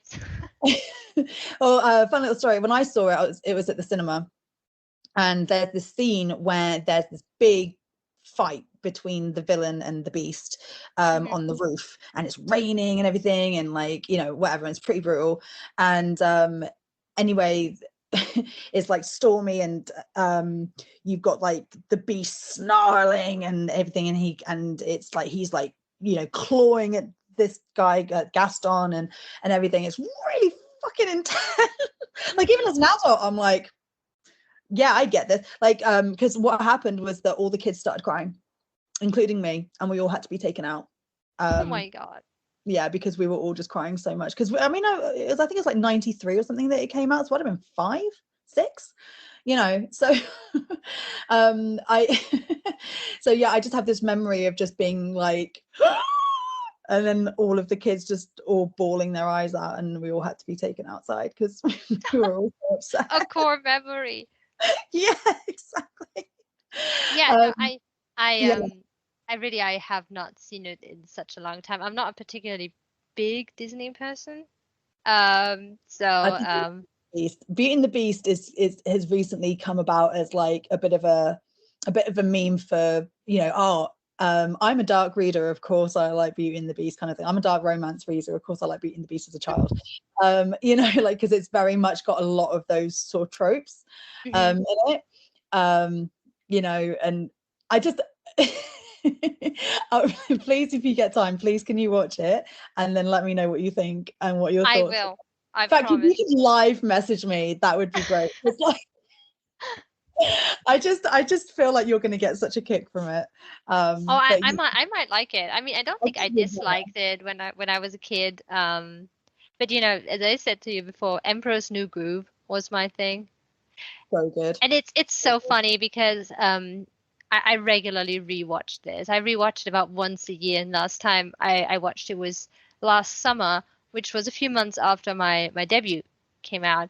And as I was watching this, I just thought to myself, well, Cusco definitely has Nick's energy. Yeah, I see that. Yeah, very very impulsive, very quick to self-important. Yeah, very self-important. It's very self-important. But it's kind of like, it's like with her, she's very childlike. It's like a kid, when they're like, I'm the best. You're like, yeah, honey, you are, She really uses it to her advantage. Because she's just so fucking adorable with it. You can't even get annoyed with it. You're not even like, all right, love, quiet down, kind of feel like, yeah.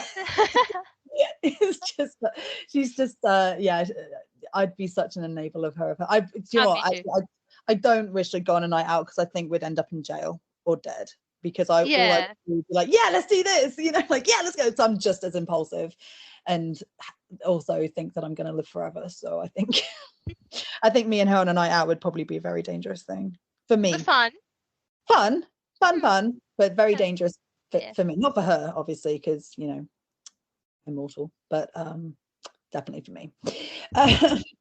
So okay, cool.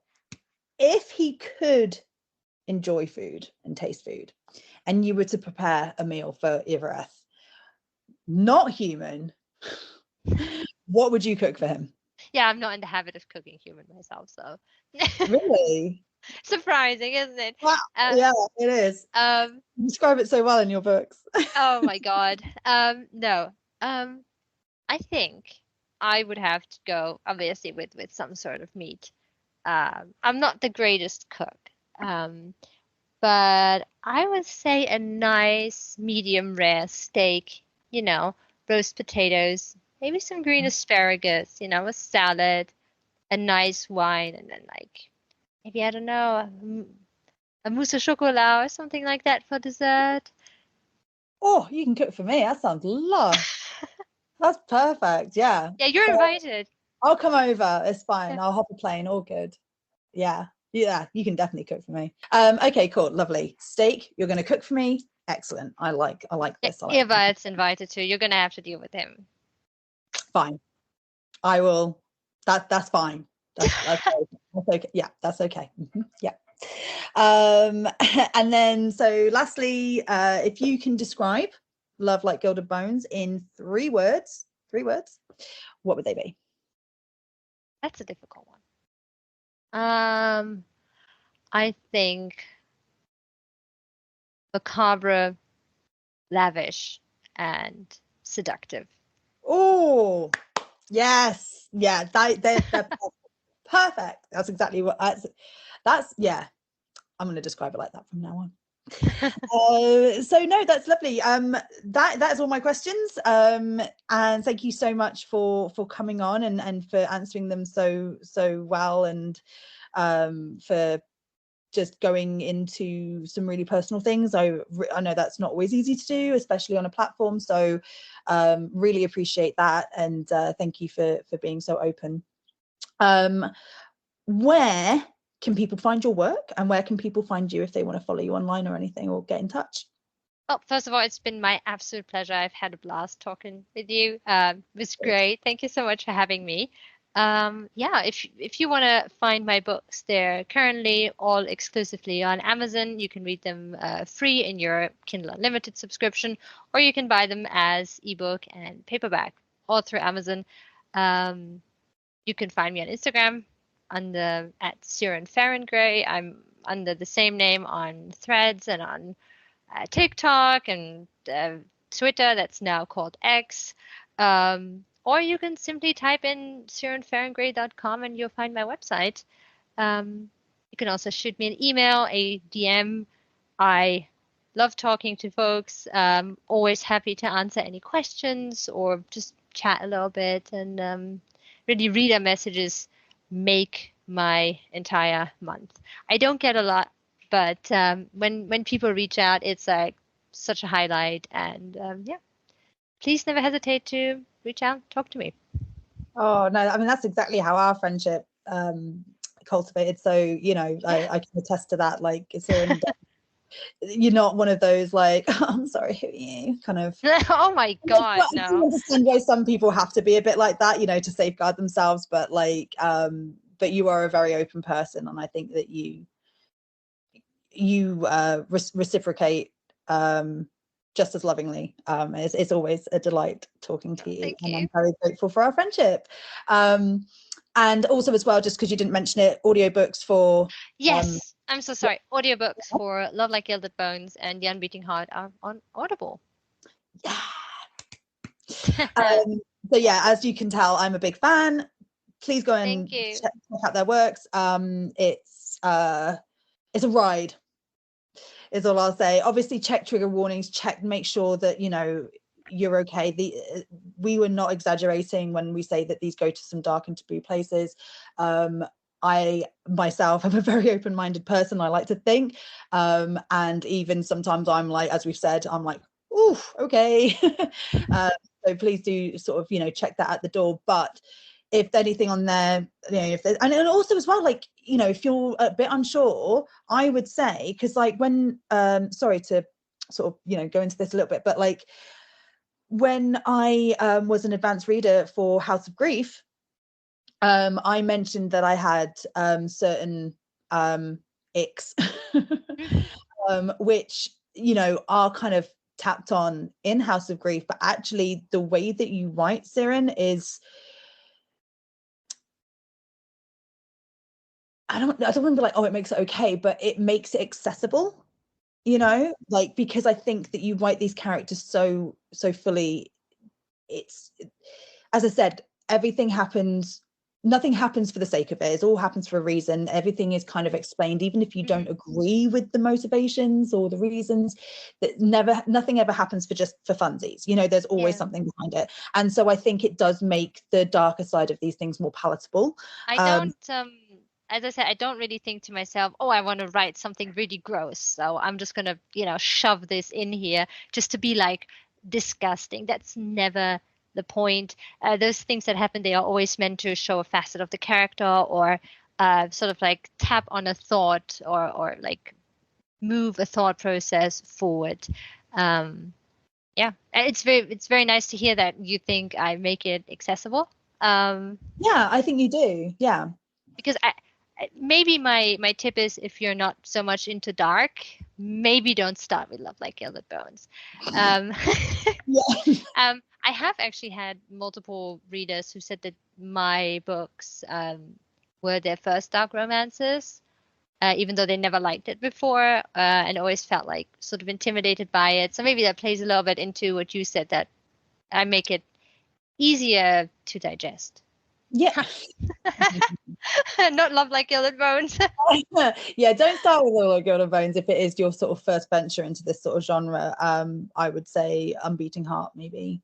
I think personally, I always recommend that people start with the House of Grief or with the Pale Daughter and the Tyrant Prince, actually, because they're both standalones. The House of Grief is very fast paced. It's short, so you can kind of like, but obviously if you're looking for a specific relationship, dynamic, then for example, if you're looking for FFM, it's definitely The Unbeating Heart.